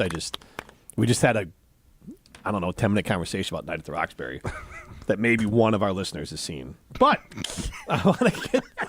And that one listener is Matt Hamilton. I don't believe it. There's no way. I'm the only one. All right, real quick. I want this to have some fun with it. 844-770-3776 on the Carbos Talking text line. You can still chime in on songs you grew up listening to, like your parents like. You can chime in on our side and limited poll question I want to get to in a second. But I want you to chime in with, like, what's a movie that everybody hates but you think is good? Like everyone else, basically, what's your Night at the Roxbury? Ryan, do you have one where you're like, this movie stinks, but I enjoy it? I don't know if it stinks. I remember I showed two friends of mine a movie once that they both hated with a vigor that I've never seen my friends dislike a movie. And I thought the movie was fantastic.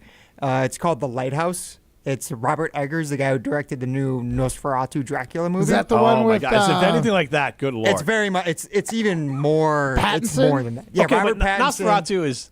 You guys know... I mean... I've seen the movie. Yeah, it's a lot. Okay, that movie's a lot. This movie's a lot. Okay. It's Robert Pattinson, Willem Dafoe, just two guys locked in a lighthouse for like 2.5 hours. Wait, I just think I put that... Is that on Netflix or something like that? Yeah, it's on streaming services. Yeah, I think I They're just... drinking like ethanol too. I think I put it on... They're just getting drunk the whole time. Yeah, HBO Max. I think I just marked it to watch it. Yeah, it's good, Probably dude. because I seen Nosferatu. My wife did not care for Nosferatu. I can't... It goes really well. That one is the reverse of, like, this movie, Nosferatu, just beautifully done, well shot, amazing acting, all of that. And I left it, I'm like, I don't know. It wasn't entertaining, but it was really good. Like my wife's like, it was horrible. Like, it was just slow and in black and white, and you have to, like, appreciate cinema to enjoy Nosferatu. That's how I felt about Manchester by the Sea. I was like, this is terrible. But that take on that one is, like, the subject is awful, but, like, it's a really well done movie. It didn't make you feel good. Sure. Yes. It's probably in the same vein for you. Yeah, I hate that movie. But I'm taking the same stance as your wife on Nosferatu. She probably realizes it was a well shot, like skillfully done movie. Good cinematography. But she's just telling you her opinion. She hated it. Yeah. That's how I feel about Manchester by the Sea. Well, that's a different thing. She hated it. She didn't say it was bad. Manchester by the Sea, saying it's bad makes you sound stupid, but, like... Oh, no, I'll sound stupid. Yeah. At the risk of sounding stupid, Manchester by the Sea is awful movie. It's devastating. Terrible movie. And you're not going to feel good after watching it. It is the anti-rewatchable. I can't imagine anyone ever watching it again. It's not your fault. Jesse Nelson chimes in with Steve Martin, with the Pink Panther, with Steve Martin. I could see that one being... Steve Martin is one of those guys who could pull off a bad movie. Yeah, for sure. Prime, you gave... Chrissy, do you have one? I'm trying to think, like maybe like Borat. Outside of that, like it either hits really well or Whoa. you're just. Talk about a movie we can't talk about anymore. Oh, is that like a band? Oh, you go back and watch that movie. It's been a while. Yeah. It didn't age well? Not at all. Not even like sour milk. There's a movie. King of the Castle. Foot Fist Way with who's the guy with the mullet? Danny McBride. Yep. He's a karate instructor in it. It is stupid, but I enjoy it. I even own it on DVD because it's not streaming anywhere. Like, yeah, who's paying for the rights to stream it? So that one is one that I would say that I enjoyed. I don't think anyone likes. But our sports question, our Saturday Unlimited sports question today: are you expecting to be surprised or disappointed by Badger basketball this March? Chime in 844-770-3776. Carl was talking text line. This is more. And Matt. Yes. Are you expecting to be, I don't know, tie it back to, not to Roxbury, but are you expected to be surprised or disappointed in Badger basketball this year? I mean, I'm expecting to be surprised. Go on. And my surprise is purely based on where they finish, right? Right now, they are probably 5-seed or better, 4-seed or better. I would say that they'd have to lose the next two games to be a 5-seed. So I'd say 4-seed or better, likely a 3-seed. So, like, they're going to get games that should be winnable. Granted, they've had some of those in the years past, and we're not able to pull it off. But the Badgers haven't made the Sweet 16 in 6 or 7 years. Since 2017. Since 2017. If they don't make it this year, we're pushing a decade. So if they make it, I'm thrilled, and I think that they can get out of weekend one. Okay, you're hedging a ton there. You're basically no hard edges. You're just all soft edges there. So basically, what you're saying is you're going to be disappointed if they don't get to the Sweet 16. Yes, but you'll be happy. You'll be surprised and happy if they do get to the Sweet 16. Yes. So you're expecting to be a Sweet 16 team. Yes. All right, Prime. I would expect them to be a Sweet 16 team. So I know that Matt. Oh, go ahead. I know that they've petered off towards the end of the season here right now. I know the game against Michigan State ended very poorly, and the game against Oregon was very deflating because that's a game they should have won by double digits, but ended up losing late in overtime. I still think at their best that they are a Sweet 16 borderline, not even borderline. At their best, they're an Elite 8 team. But I think for me to feel like that they surprised me or surpassed expectations, they'd have to make the Elite 8. That would be surpassing expectations. And do you think they can get to their best? Like, it seems like they've only gotten to their best 2 times out of 8 against Big Ten teams. Against Big Ten teams, yes, but who are tournament level teams. But I think that they've gotten a lot. They got a lot better after Tanjay started really taking off in January and February. And if he's playing at that level come March and come April, then that's a different team than when they first played against Michigan, than when they first played against some of the other teams I can't think of off the top of my head. I mean, I still think of the game he had against Arizona, and Arizona's the 16th team in the nation right now, I believe. Right, but the last 2 games he's had against NCAA tournament teams, Tanjay has not been good. He hasn't been good, but the rest of the team was putrid too. But so you can say this that. is my concern.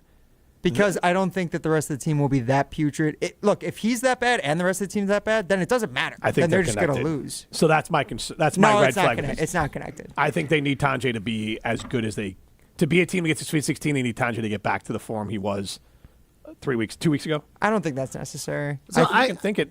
To get to the Sweet 16, you can just get a few good matchups, and if you play a team in the second round who upset a team who is higher than them, then you get a good path. That's March.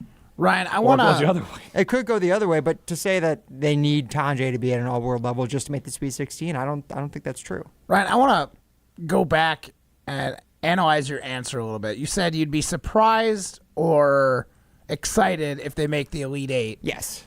And if they lose in the first weekend, you'd be disappointed. So making the Sweet 16 is just neutral. Making it to a spot we haven't been to since 2017 makes you feel neutral. Like I'm trying to figure out what have the Badgers done that makes you feel like Sweet 16 should be the bare minimum. That they've been a top 16 team for the better part of the last month and a half. Like that should be the point that they make it this year. And because if they make the Sweet 16, I will feel this is gonna feel like a cop out once again, but like neutral plus.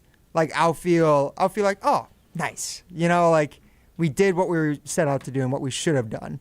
But I won't feel like, oh, wow, like we really did something this year. It'll just feel like, all right, we finally made it back to where we're supposed to be. So I won't feel necessarily excited. I'll be happy, but I'll be like content in a way, like almost relief of, oh, we got there. We didn't disappoint this year.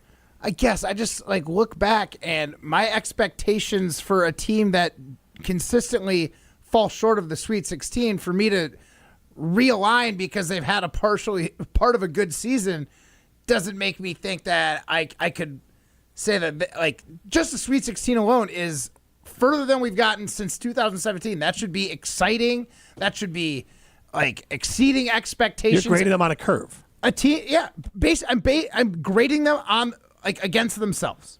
So their past failures and failures to reach expectations has now lowered your. So Greg Gard with Badger basketball has lowered the bar for you over the last 8 years. That's what you're saying. Yeah, since 2017. In 2017 and prior to that, Sweet 16 was the.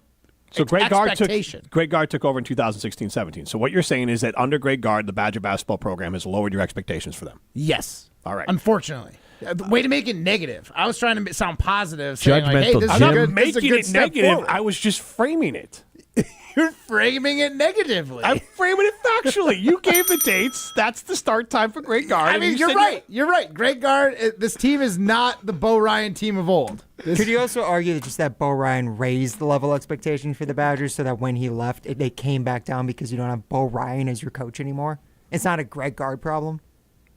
You could, but they again, those were Bo Ryan's players the last time they went to the Sweet 16. I agree with you, but that's what I'm saying. Bo Ryan leaves and your program takes a dip because you lost a Hall of Fame all-time head coach. Falling off a cliff.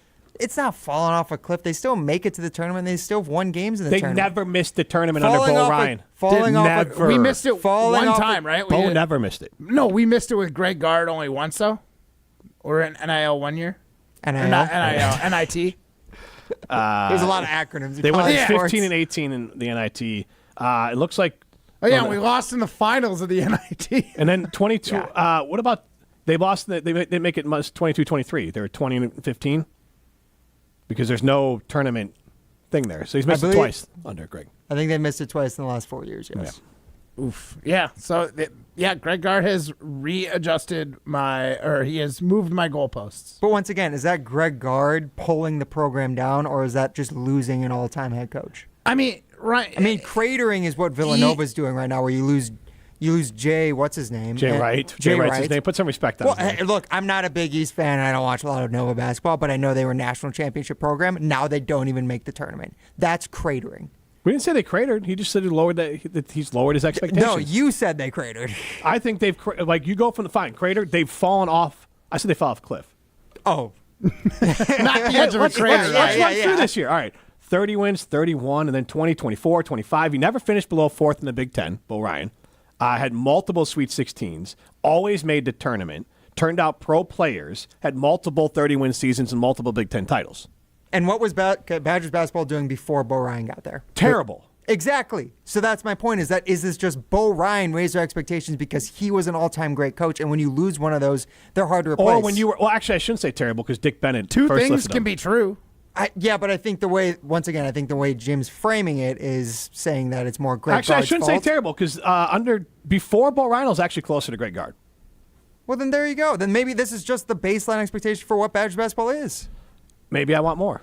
Why are you it's so weird that you're like riding or dying of I'm happy with making a tournament and losing. When did I say that? Well, you're defending the Greg Gard. Well, he needs to do something. He's the one who says Elite Eight. I said I want this team in a vacuum is an Elite Eight team, and they should make it there. Okay, last year's team. You're not letting me finish anything I'm trying to say. I thought you stopped right there. No, I took a breath. Excuse me. My point is that I think Greg Gard is just back to the level of what natural Badgers football is. Badgers basketball. I think it's the same thing with Badgers football, too. They had Barry Alvarez for the longest time, and then Paul Chris came in. He kept it running for a few years, but I think the natural state of both programs is to be slightly above average. That's depressing as hell. Yeah, it is what it is, Ryan. Jim. I don't know what to tell you. Well, maybe find a new team to root for. This is Jim Matt Mob, presented by Coors Light. Hi, it's Eric from Canopy Wealth Management. Our years of experience have prepared us to guide you through your life transitions. Our local professional team brings over 90 years of collective experience in the wealth management industry for the benefit of our clients. Canopy Wealth Management. Care, competence, clarity. It's not just a tagline, it's a promise. Go to canopy-wealth.com to get started on your financial future today. That's canopy-wealth.com. This is Monte Ball. Monte steps to the right, dashes, reaches, touchdown. You listen to 100.5 ESPN WTLX Monona, Madison. Broadcasting live from the Everlight Solar Studio, this is your Metro Kia of Madison Sports Center. Good afternoon, Madison. I'm Ryan Wollersheim, and this is your Sports and Update brought to you by the return of Molly Brown to Jim, Matt, and Molly. Molly returns to the show tomorrow, March 4th, and we're celebrating with a special remote broadcast at Roost Chris Steakhouse in Middleton. Molly Brown returns tomorrow to Jim, Matt, and Molly on ESPN Madison. Badgers basketball yesterday falling to number 8 in Michigan State out at the Breslin Center. The Badgers looking to claw back after a loss to Oregon the weekend before and then a win against Washington.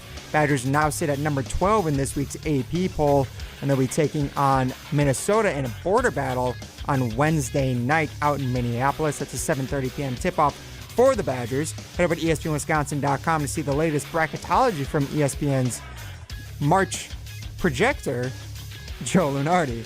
And then Brewers baseball, as this is the home of Brewers baseball, 100.5 ESPN Madison. The Brewers signing a new pitcher today, Jose Quintana, a player who pitched 7 games against the Brewers last season, agreeing to a 1-year contract with the team earlier today. Head over to ESPN Wisconsin for more news, notes, and coverage on that as well. And then the Bucks getting a win against the Nuggets on Saturday. Back at it on Metro Tuesday. Kia of Madison, Madison's trusted Kia dealer. Stop into Metro Kia on the east side of Madison or metrokiaofmadison.com.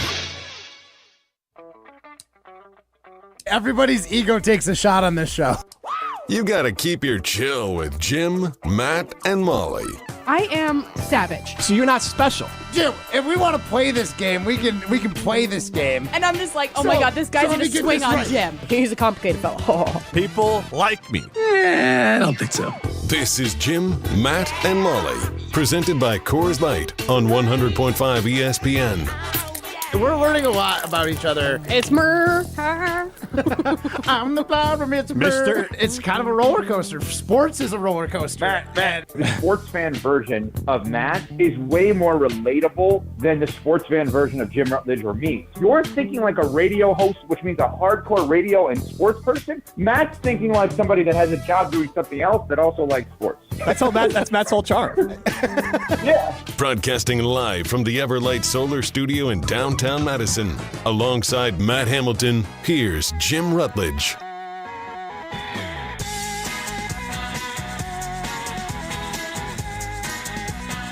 Jim, Matt, and Molly continues live from the Everlight Solar Studio. I do need to make a request, at least when people leave here. Why we have not seen the sun in the Everlight Solar Studio in God knows how long. And then like a bunch of weird cold vampires, the second the sun starts coming into the bullpen and the studio here, we start closing the blinds. Yeah. I want to see the lights. They spent like we're here, we're grinders, Matt Hamilton. That's how people describe me typically. Yes, the sweeper usually. And then we look out there and it's dark, and now the sun's out, and a bunch of babies are out there, blinds closed. It's ridiculous. Outrageous. If I knew how to open them, I would. But I don't think I do. I'm going to go try it during the commercial break there. Probably go break something. Primetime Laura Sean behind the glass. Christy Birdsall with us in the Everlight Solar Studio. We are presented by Coors Light. The mountains are blue. You know what to do. And that's crush. Coors Light. You know who crushed it the other day and who's crushed it all season? It's Chucky Hepburn, former Badger. 16 points, 6 assists per game so far this year, but he put up 37. Did he go to Nebraska or something? He was at Louisville. You're thinking of Connor Seagen. That's right.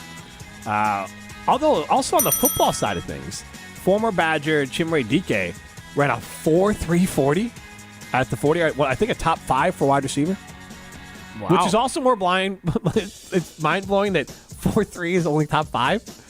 Yeah. That's like fast. That is flying. So heck of a time to be a former Badger. I think I saw a lineman in the 4.2s. What? Yeah, like a 4.29. I think a lineman It was put it down. was a 4.92. Oh, it was a 4.9. Yeah. Isn't that? That's still fast, but a 4.29 would have been like. That's like Xavier Worthy fast. Yeah, it would be. There was. I think there was a tackle from Missouri who ran a really good 40, and that might be the one you're talking about. One of the Missouri tackles kind of climbed his way up, probably into the top 10. Could be a Bears pick there. But we are talking Badger basketball. I want to continue the conversation. 844-770-3776 is the Carbos Talking text line. Less is more. We have a Siding Unlimited poll question out there. And the question is, are you expecting to be surprised or disappointed by the Badgers basketball team this March? Right now, 56% of you say you are expecting to be disappointed. I am disappointed to see that we have something retweeted over our poll question on ESPN Madison. We'll worry about that later. Anyways, Rubbish. It is rubbish. What was it? Something Bucks Plus, which is great, but we need to retweet that in the middle of our show. Yeah, that's fair. Yeah, we promote the Bucks. We're the home of the Bucks. In the middle of the show, can we promote our show? Can we have that poll question be a top for the show? Well, for 4 to 6, we shouldn't retweet anything else. Yeah, unless it's Okay. I don't know.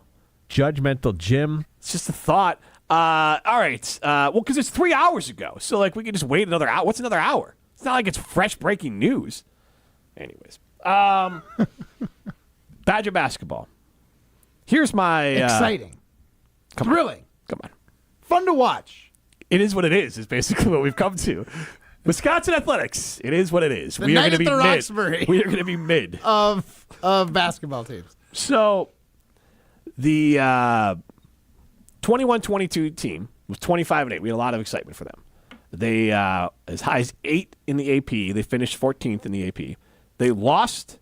They were a 3 seed. Badgers have 22 wins right now. Lining up right for a 3 seed. This was the Johnny Davis team. Yep. Now, Johnny got hurt, and maybe that hurt their chance against the Sweet 16, but they played in Milwaukee. So even with a hurt or ineffective Johnny Davis, you thought get to the Sweet 16. They did not. They did not get to the Sweet 16. Then they lose to a team that shot 50% from three-point line. Iowa State they lost to, yes. But it's still a team, you're a 3 seed. You are complicit. I get it, but you teams are can catch You are fire. complicit in teams making baskets. So, you could play a little better defense. I mean, when you haven't gone to the Sweet 16, I'm not making excuses. Sometimes teams step up. Okay, then next year they missed the tournament. Do you want an excuse for every game in that one, or that was a bad team? Not cohesive. That's the year that they tried to get rid of Greg Gard. There was they had a meeting in the locker room about the whole thing. And right, that was that year. I think so. It was not a good team. It wasn't about getting rid of Greg Gard, but there was not a good team dynamic that year. Yeah. Yeah. Greg Gard is the head coach of that team. Exactly. That's my point. Then last year, the team won 22 games. This team feels better than last year's team because it felt like last year's team ran out of gas, and maybe AJ Storr got monstarred and they took away his skills, and he still doesn't have a Kansas. But they were a 6 seed for their high. They won 22 games. This team will surpass that. And they were a 5 seed. They'll surpass that. But they lost the first game. The team with Johnny Davis beat Cornell. Mm-hmm. Cornell gave them a run for the money, but they beat Cornell and then lost to Iowa State in Milwaukee, though. I mean, so that would be – and then you have the other team. They lost – last year's team, they lost in the first round. They got beat up. Basically, it was embarrassing. I was embarrassed to be a Badger fan. It was like a 14 or I guess a 13 seed. What was it? It was James Madison last year. James Madison, yeah. That's right. They basically – the Dukes. They took their lunch. And then the Badgers, instead of trying to take it back, they just turned to the refs and be like, "Oh, they took our lunch." And by the time they realized they had to play a basketball game, the game was over. So this year's team, I do like the pieces. And so the question was, are you expected to be surprised, disappointed? I guess I'm setting this line of demarcation is that if they make to the Sweet 16, I'm not going to be surprised. I'll be happy. I will say, if the Badger basketball team makes the Sweet 16 this year, I will say this is the best team that Greg Gard has ever coached. When you account for this is all his players, and this is Greg Gard's best coaching job if this team gets to the Sweet 16. Not because they're not talented, but I mean, he had to put this team together on the fly. He lost Chucky Hepburn. He lost AJ Storr. He lost these players. Sejan. No. He stunk. He was good 2 years ago. Last year, he was not a Is it more of a non-factor? Yes, Okay, I'll give that to it was you. just But they a did lose non-factor. Yes. Anyways, so he has the opportunity to write history right now and change the fate of Badger basketball. Because if you get to Sweet 16, then you no longer. It's like me when I said the Bears beating the Packers. I don't have to hear the end of this stupid 11 games, 12 games, and since this, and since that, and since this. You get to the Sweet 16, all that other stuff is just white noise now. You don't have to hear about, we're pushing a decade, or he's never done it with his own players. All that stuff goes away. So, and I expect this team, I'm just not getting my hopes up, but the way this team has played all year, they are a team that should get to the Sweet 16, regardless of matchups. If they don't, that to me is a massive disappointment. If they do, I will check this off as a good season for the Badgers. And anything past the Sweet 16, I will be pleasantly surprised by. So I think I have fair expectations for this team. I mean, to say that your line of demarcation is a spot that Greg Gard's never gotten to is a rough way to say I'm moving the goalposts for Greg Gard because the team had a good season to start. Yes, I understand that's the point, but historically, Greg Gard hasn't been a Sweet 16 coach, and to say that is what's going to be neutral for you, it just seems like you raise the bar quite a bit. It's like you almost want to be disappointed. The fact that they're going back potentially for the first time in 7 years should be exciting. 8 years should be exciting. That should be surpassing expectations, even if they had a good season. It's something they've never done. So I think it's a strong bar. I think you're a tough test grader. I mean, you got to think about what you're working with. Yeah, wait, where are they finishing this? Where are they ranked right now? 12th. So they finish as a top 16 team in the country. Finishing in the Sweet 16 is not some sort of outsourced expectation. That's what I'm saying. Is you're basing this? Yes, they have had a good season, but Greg Gard has never coached his own players to a Sweet 16. So you're saying, well, they're doing well this year, so it's not going to surprise me. I understand the not surprised, but you should be pleased as punch if they do it because they're never there. I didn't say I wouldn't be pleased. I said it. I would check this as the best season that Greg Gard's ever had as a Badger coach. That's a pretty nice feather in his cap there. Okay. So okay. I'm with you that it would be because it would be the furthest. I just think you're tough, man. But all I'm saying is if you do it, take your flowers. This is the best you've ever done. If you don't do it, I'm going to bury your flowers and you. Badger Maniac chimes in, which I hate this. This is such a... be better than this, Wisconsin fans. The problem is... I'm going to read this in the voice that I read it. Like I hear it in my head. Yeah, perfect. The problem is most fans have totally unrealistic expectations. Once you win a game in a tourney, you are down to the final 32 teams, which means every game is against a really good team. And in a one-game format, you're just going to lose some. And the team is labeled disappointment. Yeah, Badger Maniac, that's true. But when you haven't done it, since what? 17. So 8 years now? Mm-hmm. Yeah. That doesn't apply anymore. Win some of those. When you've been a top 10 team at times and consistently a top 15 team with some of these teams during the regular season, then go out there and prove that wasn't fool's gold. I buy that argument for anything past the Sweet 16. That's always been my line. So if Bo Ryan was here, I had to defend. Gabe Knights and I would sit here and defend Bo Ryan. He'd be like, he's only been to one Elite Eight and he's never gotten to the Final Four. All we do is make the Sweet 16.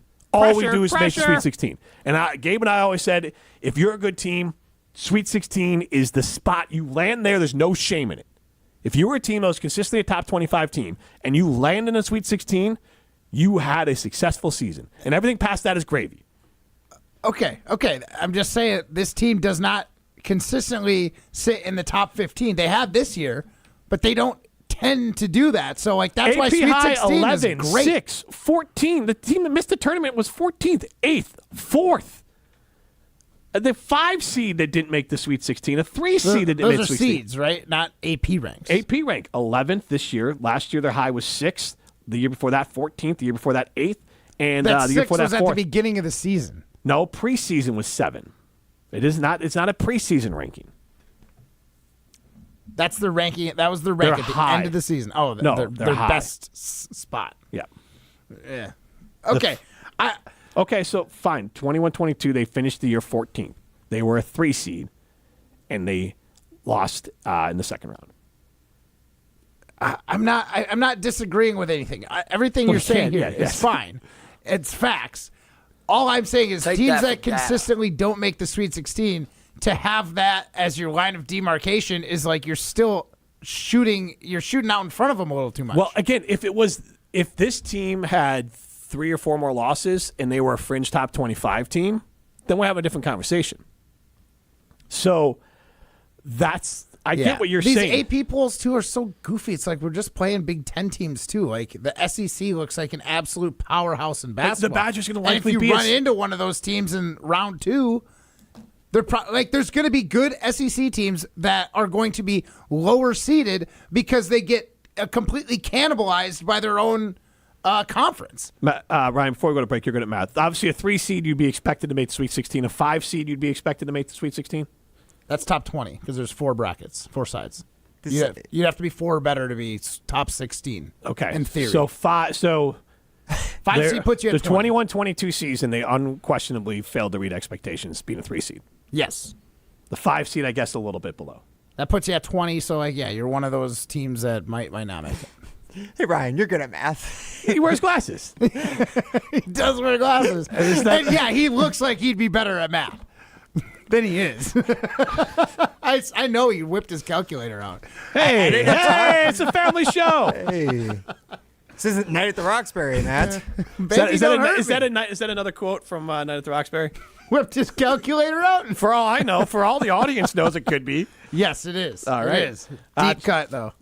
Chalmers Jewelers in Madison and in Middleton. Engagement rings, wedding bands, necklaces, tennis bracelets, earrings, all those great things at Chalmers Jewelers. Also, if you need repairs, if you need something custom, Chalmers Jewelers in Madison and in Middleton. Madison's Custom and Madison's Family Jeweler. This is Jim, Matt, and Molly, presented by Coors Light. We're bringing Molly back. Yeah. Your outfit today is absolutely god-awful garbage. You look like Napoleon Dynamite. Do you have tater tots in your pocket? Molly Brown returns to Jim, Matt, and Molly Tuesday, March 4th. Since J&K Security Solutions opened in 1987, our attention to detail and customer service have been our strongest assets. I'm President Jeffrey Beckman. We'll always do our best to find the most efficient and cost-effective solution to every job we tackle. Whether it's security for your home or business, installing video surveillance, or being able to control your garage doors from your phone, we can help you feel empowered with simple and user-friendly technology. Let's work together to secure your home or business. jksecurity.com. When you've been seriously injured, you'll need a team with knowledge and experience to get the results you deserve. Call Gruber Law Offices today. Proud partner of your Milwaukee Bucks. One call, that's all. One word captures why so many businesses choose to do business with James Imaging Systems. Local. Local business technology. Local support. Local accountability. Listen to James' client Daniel Bertelson, RE/MAX Preferred CEO. James Imaging is one of the vendors that we use to move all of our documents and set up networks and utilize their equipment for scanning and storage purposes. Local support works for James' client Josh Gabel, Service Manager with Kirsch Appliance. Yep, things happen. They can come out and fix it and leave us to what we're needing to do. Jennifer Wilger, Purchasing Manager with Baker Manufacturing, likes the local accountability from the James Imaging Systems people. They're an absolutely wonderful partner for us. They go above and beyond. Local business technology, local support, local accountability. Get it all from James Imaging Systems, your local business technology partner.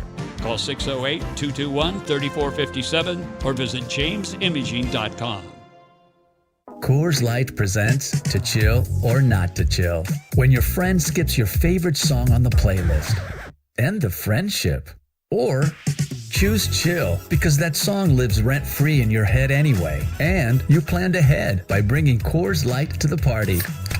And the sound of that ice-cold can cracking open was music to your ears already. Coors Light. Choose chill. Celebrate responsibly. 2024 Coors Brewing Company, Golden, Colorado. I'm Grant, and I'm your new bachelor. ABC Mondays. Is this real? Is he real? The Bachelor is back, and the ladies are head over heels. Tall, handsome, smart. He's perfect. It's an all-new season of romance. I'm 110% ready to fall in love. My love story is gonna happen. And of course, drama. These other girls are dating my boyfriend. You act like you don't care. He knows how I feel. I did not know how hard this was gonna be. The Bachelor, Mondays 8/7 Central on ABC and stream on Hulu. Ladies and gentlemen, we are now boarding Group A. Please have your boarding passes ready to scan. If your phone is cracked, old, or was chewed up by your Chihuahua travel companion, please refrain from holding up the line. We ask that you kindly not be that guy, and instead simply go to Verizon and trade in any phone from their top brands in any condition on any unlimited plan for the new Samsung Galaxy S25 with Galaxy AI. With new line on my plan. Additional terms apply. See Verizon.com for details. Welcome back to Jim, Matt, and Molly, presented by Coors Light on 100.5 ESPN. Also brought to you by J&K Security Solutions. Oh, yeah. Round and round, round they go. I get around. Still clown with the underground when we come around. Around and round, round they go. Stronger than ever. Back to get wrecked. All respect to those who break their neck to keep their check, cause though they sweat a brother majorly. And I don't know why your girl keeps paging me. She tell me that she needs me, cries when she leaves me, and every time she sees me, she squeeze me. Jim, Matt, and Molly continues live from the Everlight Solar Studio. I am Jim Rutledge. He is Matt Hamilton.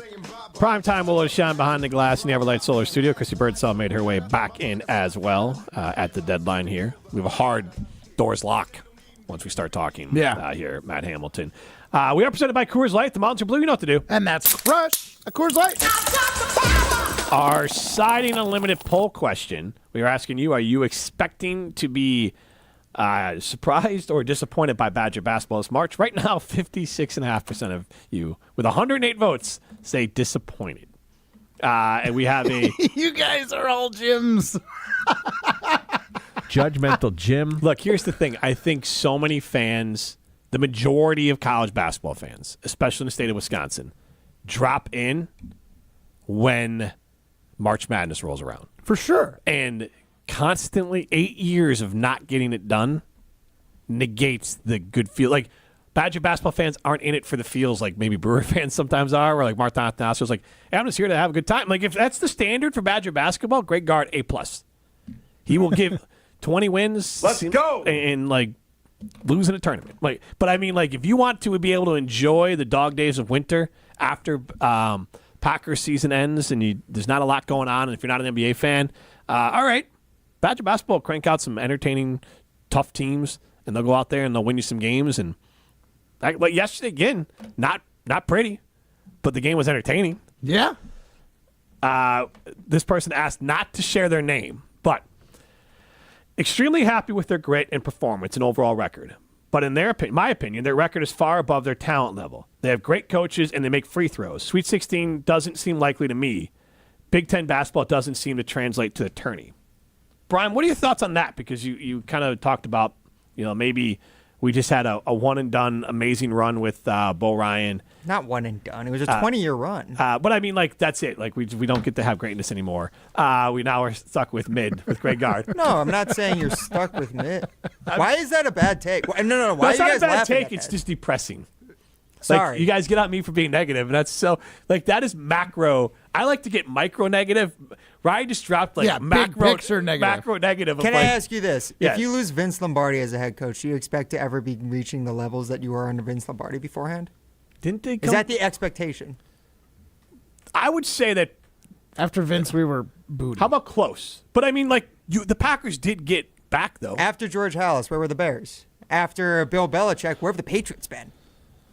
Well, we're talking 2 years here, but yeah. Well, it's not looking great right now. It's not trending the right way. But, like, the Packers set aside the coach part of it. Like, they've had a nice run here of close. Well, close, but look how long it took. The Badgers didn't win anything with Bo. They got to a championship game. Well, you got to back-to-back Final Fours. Yes, but they didn't win a title. They didn't win a But Super in Bowl. college basketball, hanging a Final Four banner Don't get me wrong. I am not here to besmirch Bo Ryan at And all. that's my point, is that I think when we look at sometimes, we judge so many programs and so many teams by the highest level that they achieved and think that is what they are. When in reality, they're somewhere more in the middle. But isn't that, I get what you're saying. And I think Greg Gard is pretty par for the course of what Badgers basketball should be expected to be, which is why I think he's a good head coach. I don't think he's above and beyond the way that Bo Ryan was. Like, I don't think Greg Gard's a Hall of Fame coach. That's what Bo Ryan is.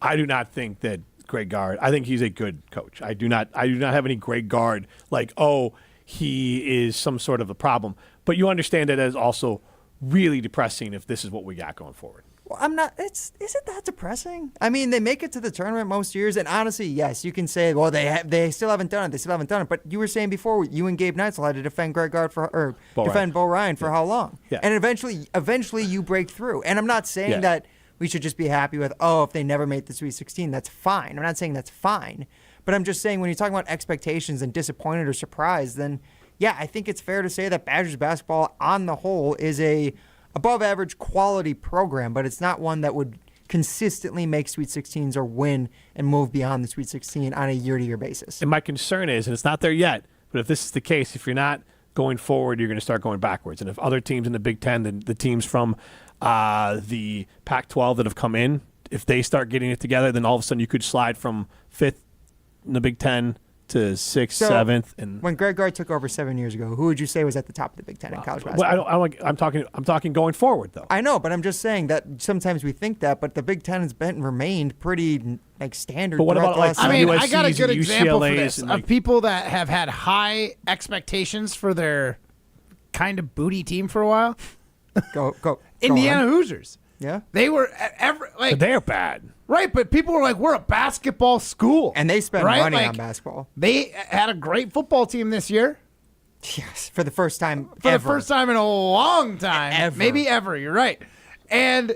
But they still like claim this basketball school vibe. My friend, the resident Colts fan, Derek, he loves the Hoosiers, loves Indiana basketball. And you got to adjust your expectations for the times. Like right now, the Badgers are not, we don't have Bo Ryan, and to try and say that was the standard. It's like, yeah, that was the standard when Bo Ryan was here, was getting to the Sweet 16. Like Greg Gard's never done it with his players. Why is that his standard? I think that's what Ryan's getting at. You're trying to lower the standard. I think Ryan is more acceptance. I think this year in a vacuum, this team, for me to feel really happy about them, should make the Elite Eight. I think this team is a Sweet 16 team, and if they don't get there, if they don't at least get there, I'm going to be pretty sad. But I think most years, year in, year out, I'm expecting the Badgers. But if they get there and lose, if they get there and lose, I'll feel okay. I'll be like, they met expectations. You're going to feel better than okay because this is the first time they've done it in 7 years. Don't tell him how he feels. That's I'm true. Tell him right now. I'm asking Matt Hamilton. Don't you put that evil on me, Matt Hamilton. So that's a movie people actually know. Night at the Roxbury? Yeah, exactly. So Ryan, this is not a ripping on Greg Gard thing. He just happens to be the coach right now. It is. I'm sure Packer fans. Like I'm not in the Fire Guard crowd. I've never been Fire Guard. So. I'm just, at the same time, I'm allowed to be disappointed because and basketball is unique in this. It's different than football. It's different than NFL football. Baseball might fall in a little bit because it's such a long season. But college basketball, the time it is most relevant, the time you're going to talk the most trash and have the most community is during March Madness. No doubt. And crapping the bed or not getting far in a tournament gets frustrating after 8 years. And if he had, as I said, if they make the Sweet 16 this year, it rewrites it all. I'm not saying he has to go back and do it again the next year. I'm just saying 8 years is a little too long for me. 2 missed tournaments is a little too long for me. I want Badger basketball to be 10 to 15% better, which means Sweet 16 every couple of years. Don't every ever 3 miss years? Don't ever miss the tournament. That's fair. Yeah, I think that's totally fair. I'm not, and you can't get this, but yeah, a Cinderella in there would be nice. But that one you can't. What we did, 2020, we hang the banner. The true Cinderella, the Cinderella, the simulation, yeah. The Cinderella team for the Badgers in the Final Four would have been Dick Bennett's team in 19, and that team still won 22 games. They were 22-14, but that team would have been the Cinderella Badgers because before that, what's that? That was 1999-2000 because that team was, it was like watching Hickory play in Hoosiers. It was. Bring it back to the Hoosiers. Right. And the movie Hoosiers starring Gene Hackman, R.I.P., maybe mummified. Weird. Look into that. Side note, you want some conspiracy theories? The Gene Hackman stuff is wild. But anyways, Dick Bennett got here and took the team. I think he won 12 his first year, and then 22, 18, and then he stepped aside during the 18-win season. So he came to Wisconsin. He won 18 games, 12 games, or then 22, 22, and then handed it off to Soderberg. That didn't work out, and then Bo Ryan came in and took it to another level. But I think Greg Gard and Dick Bennett are similar coaches, similar tier coaches. I just want 10 to 15% better. I'm not sitting here, and I'm not going to be fire guy if they made the Sweet 16. I'm rooting for them to make the Sweet 16 because I agree with Ryan. If they lose there, it's kind of a push for me for the season. But for Greg Gard and the state of the program, it allows him to rewrite so much of the narrative. And I'll be happy not to point out that it's been 8 years, or in this case, next year, 9 years since they made the Sweet 16. Judgmental Jim. Not gonna be. They're going to do it this year. I hope you're right. I wanted them to beat Michigan State. I'm just guarding, pun intended, my heart on this. That's why we should appreciate him more as a coach. Just the puns. For a good name. When you get a coach who's got a good pun in there, that's irreplaceable. Yeah, guys. so the Greg Gard side of things, and I don't know, there's not a coach that comes to mind, maybe Shaka Smart, but otherwise, I don't know if he could win here at Wisconsin. That's a different story because Wisconsin basketball. But I'm not saying I'm not fire Gard because unless you're bringing in, and I don't know who that coach would be, something premier, right. Something that was not guaranteed Bo Ryan, but someone like who Luke Fickell. True, exactly.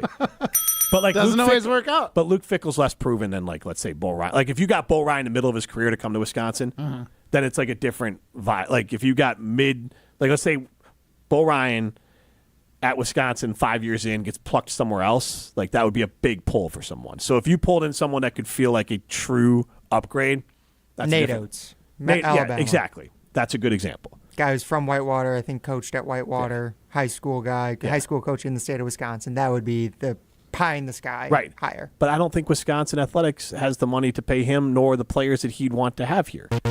So to Brian's point, we could Greg Gard might be the best we can do, and it's pretty good. So if we make a Sweet 16, that should help with money, right? Doing better? Showing improvement? A little bit. You got people are going to pay for football. I think basketball will get money, but people are going to pay for football. Yeah. And football, honestly, football needs to win more, so then there's more money for basketball. And that's crazy because we have expectations for wins. It's Badgers, 20 wins minimum. They need to make the Sweet 16. Badger football this year, 8 wins would be pretty great, guys. No, I just saw another national podcast that say the Badgers may have been the most hosed team for football over the last 2 years with their schedule. Now, that doesn't make them much better. You look at next year's schedule? That's what I'm saying. Well, I'm sorry. That's what I'm saying. 8 wins for last next year's, year. the season they just finished and the season coming up. Yeah. It might be the biggest gauntlet anyone's had to run through. Do you know what their national title odds are right now? Per the Action Network? It's got to be less than 1. Not quite. 500 to 1. Okay. But so there you go, Jim. Exceeding expectations. Take that for data. There you go. 500 to 1. Look, football's a little different. It's not quite as, now the NIL thing changes it, but you had Barry, who's a Hall of Fame coach, Brett Bielema, who's not, but they won there. They had a couple dips. There was 1 year, again, he was a blocked extra point away from missing the tournament as well, or missing the bowl game as well at Wisconsin, or having a 500 season. Brett Bielema, one of the years. Paul Chryst maintained it for a little bit. Even Gary Anderson. It was the end of the Paul Chryst era into Luke Fickell that has kind of fallen off a cliff. But those high returns are not that far away. They're not 8 years out. They're getting closer to 8 years out, but not all the way there. Ruth's Chris Steakhouse is where we're going to be tomorrow. By we, I mean Jim, Matt, and Molly. Whoop, whoop.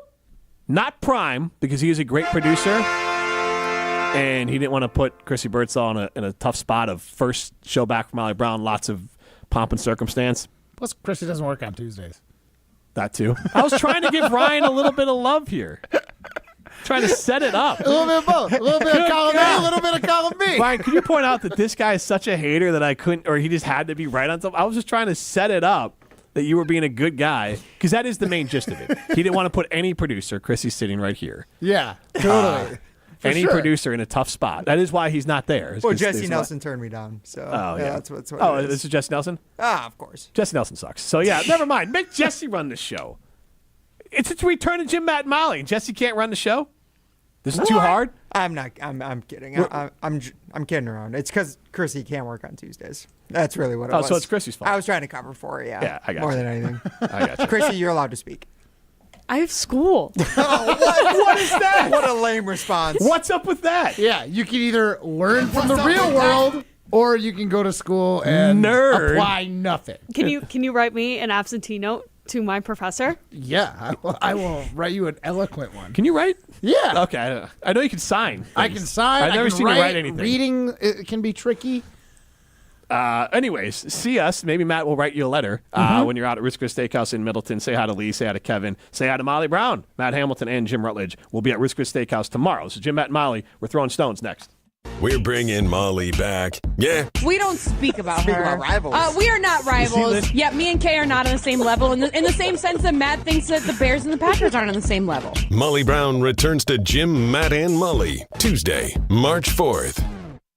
It's time for the Milwaukee Basketball Report on 100.5 ESPN. Lillard's going to tee up a three, and he splashes it through for the left wing. Brought to you by Michelob Ultra, the official beer of the Milwaukee Bucks. Well, the wins keep coming for the Bucks, who won their 5th game in 6 tries since the All-Star break. Friday night, a 132-117 win in Dallas over the Mavericks, led by none other than these two. Hands it to Lillard. Lillard launches a long bomb and drains it from straight on.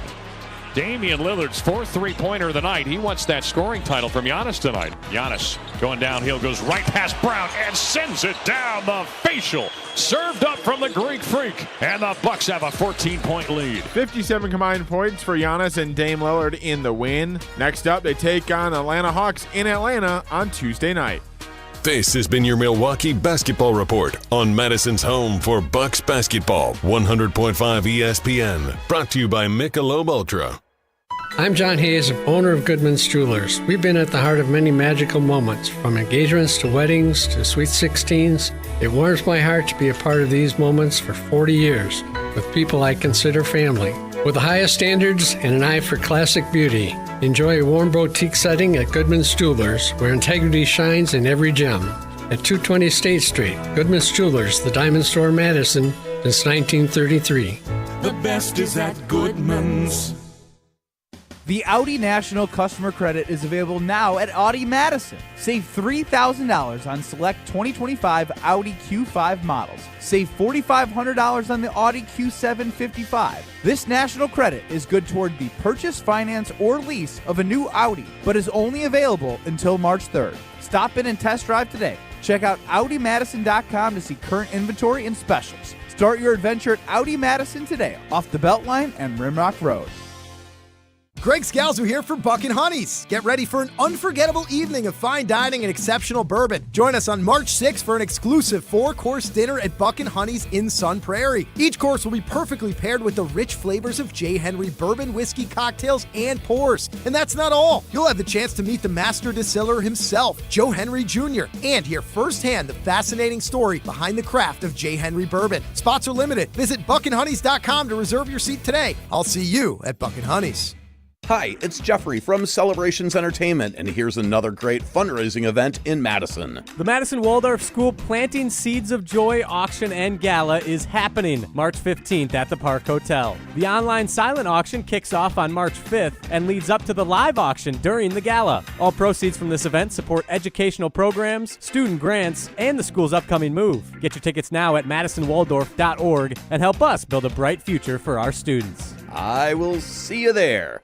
UW Credit Union presents the Prep Mania Student Athlete of the Week, supporting local student athletes as they grow on the field, in the classroom, and in the community. UW Credit Union is here for every you. Learn more at uwcu.org. Here's Dennis Semrau with the UW Credit Union Student Athlete of the Week. Our ESPN Madison UW Credit Union Student Athlete of the Week, Shane Tabist. You have twin brothers. Yeah, I do. How lucky am I? What's it like in and out of the pool with both your brothers? 8 events, 8 gold medals. You've been in 16 events in 4 years, 8 golds. Is that kind of mind-boggling what you guys have been able to do as a family? Not to I guess, brag, but it doesn't really feel like any different to me and my brothers probably, I guess. I mean, nothing really changes at the house or when we come to the pool, nothing really changes, I guess. What's the advice you give to the younger guys once you leave? legendary coach Bob Bowman, he always says, do your work. I think you just come in no matter how you're feeling and you just swim the practice and you're going to get better. Hey, it's Hunter Vaughn. ESPN Madison and Zimbrick Honda are celebrating the area's best high school sports stories with the Game Changers of the Month. Follow ESPN Madison on social media to see teams making an impact in their community. Nominate your local team today at ESPNMadisonGameChangers.com. Join the Madison Money Guy, Christian Finfrock, for retirement income strategies Saturday and Sunday mornings at 7. Get the information you need as you plan for retirement. That's Retirement Income Strategies Saturday and Sunday mornings at 7. Investment advisory services offer the Retirement Income Strategies, an SEC-registered investment advisor. Welcome back to Jim, Matt, and Molly, presented by Coors Light on 100.5 ESPN. Brought to you by Metro Kia of Madison, Madison's trusted Kia dealership.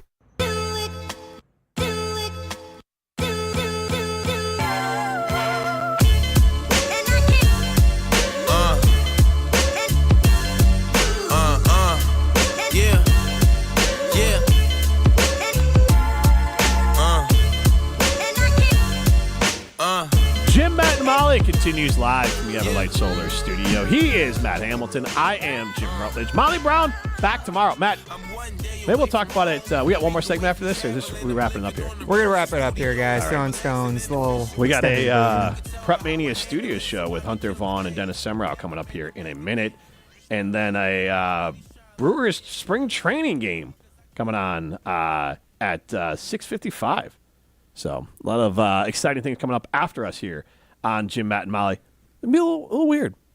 We haven't worked with Molly in like 3. We got to share the airtime and everything. It's going to be fun, but we're going to have a little adjustment period. Yeah, we're going to have to let Molly cook, as they say. Yeah, or is she going to know how to cook? I don't know. Maybe. We'll have to find out. All right, let's throw some stones. 1, 2, 3, Some takes are cooler than others. You know this kid is as cool as the other side of the pillow. Some opinions are just cooler than the rest. Now what's cooler than being cool? Ice cold. And if you keep it chill, then it's a cold take. Chill out. I'm chill. I'm chill as a cucumber, man. I'm always the coldest. This is Throwing Stones, presented by Metro Kia of Madison, Madison's chillest Kia dealership. Yeah, guys, we haven't really had a chance to talk about this quite yet, but something comes to an end tomorrow when Molly Brown returns. And that's the maternity leave challenge, guys. This was the challenge we put out for Matt Hamilton and Molly Brown. Who would attend more shows during Matt Hamilton's during Molly Brown's maternity leave, aka Matt's maternity leave, when he's out curling so much across the great USA and wherever else he is across the world. But guys, we're going to review the results tomorrow on the show when Molly's back. I computed them all over the weekend. As Jim said, I am good at math, and I know how to use a calculator, dang it. Computed. Cannot compute. Excel. I did it longhand first, and then I checked with the calculator. Yes, Excel is a heck of a machine. So guys, we're going to review the results tomorrow, but if you had to guess, truly had to guess, Jim, who do you think it made more shows? Molly Brown either appearing as a guest on the show or chiming in with Don't Quote Me's and with her Molly's game lines. Those all count as Molly Brown attendance points. Okay. Matt Hamilton's attendance points are if he was on the show that day. On it all? In person. So if I called in, it didn't count. Unless and you're that on the snow video. day, and that snow day didn't count. When you're on the video stream, it counts. But if you're So- just calling on the phone, no dice. I would like Dude, to point you're out. judging me like the Bo Ryan Badgers, and you're judging Judgmental Molly Jim. like the Greg Gard Badgers. Well, you were here for a year and a half before Molly came. So You also yeah. did not give birth. Yeah. Okay. I would say Matt won this, but I would like to point out, and maybe we can track this now. My original question, I believe Evan Cohen is the one that wanted to change it to the maternity, and Matt jumped on it because he knew Correct. he'd likely win this one. Correct. My original poll, which I would like to then implement when Molly Brown returns, was who makes more shows in 2025? Molly Brown, who missed the first 2 months of the year with babies, Right. or Matt Hamilton? That one might be close. That is the true. That one will be Savage. tough. I think Molly's gonna win that one. It'll be close, but I think Molly might win. Well, you've been throwing it in curling just so you can win that challenge. Right? Yeah, exactly. But like this summer, summer could be fun. I might have a golf trip or two planned. The boat's calling you, huh? The boat's screaming my Yeah, name. there you Hey, go. as long as I got video, though, I can do the show from the boat. Oh my God. According to you. I believe Jim Rutledge tried that once. How'd it go, Jim? I've done a show from a boat before. How'd that go? Not great. No. I'll just see if I can't get close enough to like the Monona Terrace and see if I can't pick up their internet. You know what I'll do that day, guys? Because I'm going so hard to make sure I have Molly Brown's return scheduled tomorrow for Roost Chris Steakhouse. Yep. Out there at our remote broadcast. Because I'm going above and beyond for that one, the day Matt does the show from his boat, I'm going to call Chrissy and have her produce that day. Perfect. Yeah. I'll let you know, and then The you food can. chain, it always slides down to the Are producers, you guys. gonna? So you're gonna be on site with Matt then on the boat? Oh, why not? I'll be the one with like a hot spot at Monona Terrace, and I'll just be like running a cord out to Matt. Yeah. That's what Ryan it will is. be holding a satellite, trying Yeah. to, or a dish, Yeah. trying to aim it at a satellite so he can get service. I think that would work. All for Matt Hamilton. So, and if you do that, Matt, that counts as you showed up to the show that day. Okay, we're in. Now we got a plan. Okay. Oh, Matt's gonna be amphibious. I am in going to be 2025. so bummed when Molly wins Jim's version of this this attendance battle. How do you know she didn't win the original one? Well, because I know she didn't win the original. Because also, one, as Ryan. Matt just laid it out, Matt's just gonna miss it for vibes. Like Molly gave birth to two human beings, and she's gonna be here more than Matt because Matt's just gonna be out because of vibes. I'm a vibes guy. We've gone through this. Because I want to golf. Well, I mean, you know, importantness golf. What happens if we just pulled out the rug from Matt Hamilton? Big news tomorrow. Show's just Jim and Molly. This Matt's just laying the groundwork. Like now that Molly's back, I'm just probably gonna take a lot of days off. Yeah, just preparing our fans. Savage. Jim, honestly, the day wouldn't change that much for me. That is true. All those hours of prep would really hurt. Yeah. Go be a winner. Go to Ho Chunk Gaming Madison. That's where winners go. Ho Chunk Gaming Madison. Millions of dollars are won every single weekend at Ho Chunk Gaming Madison. See ya.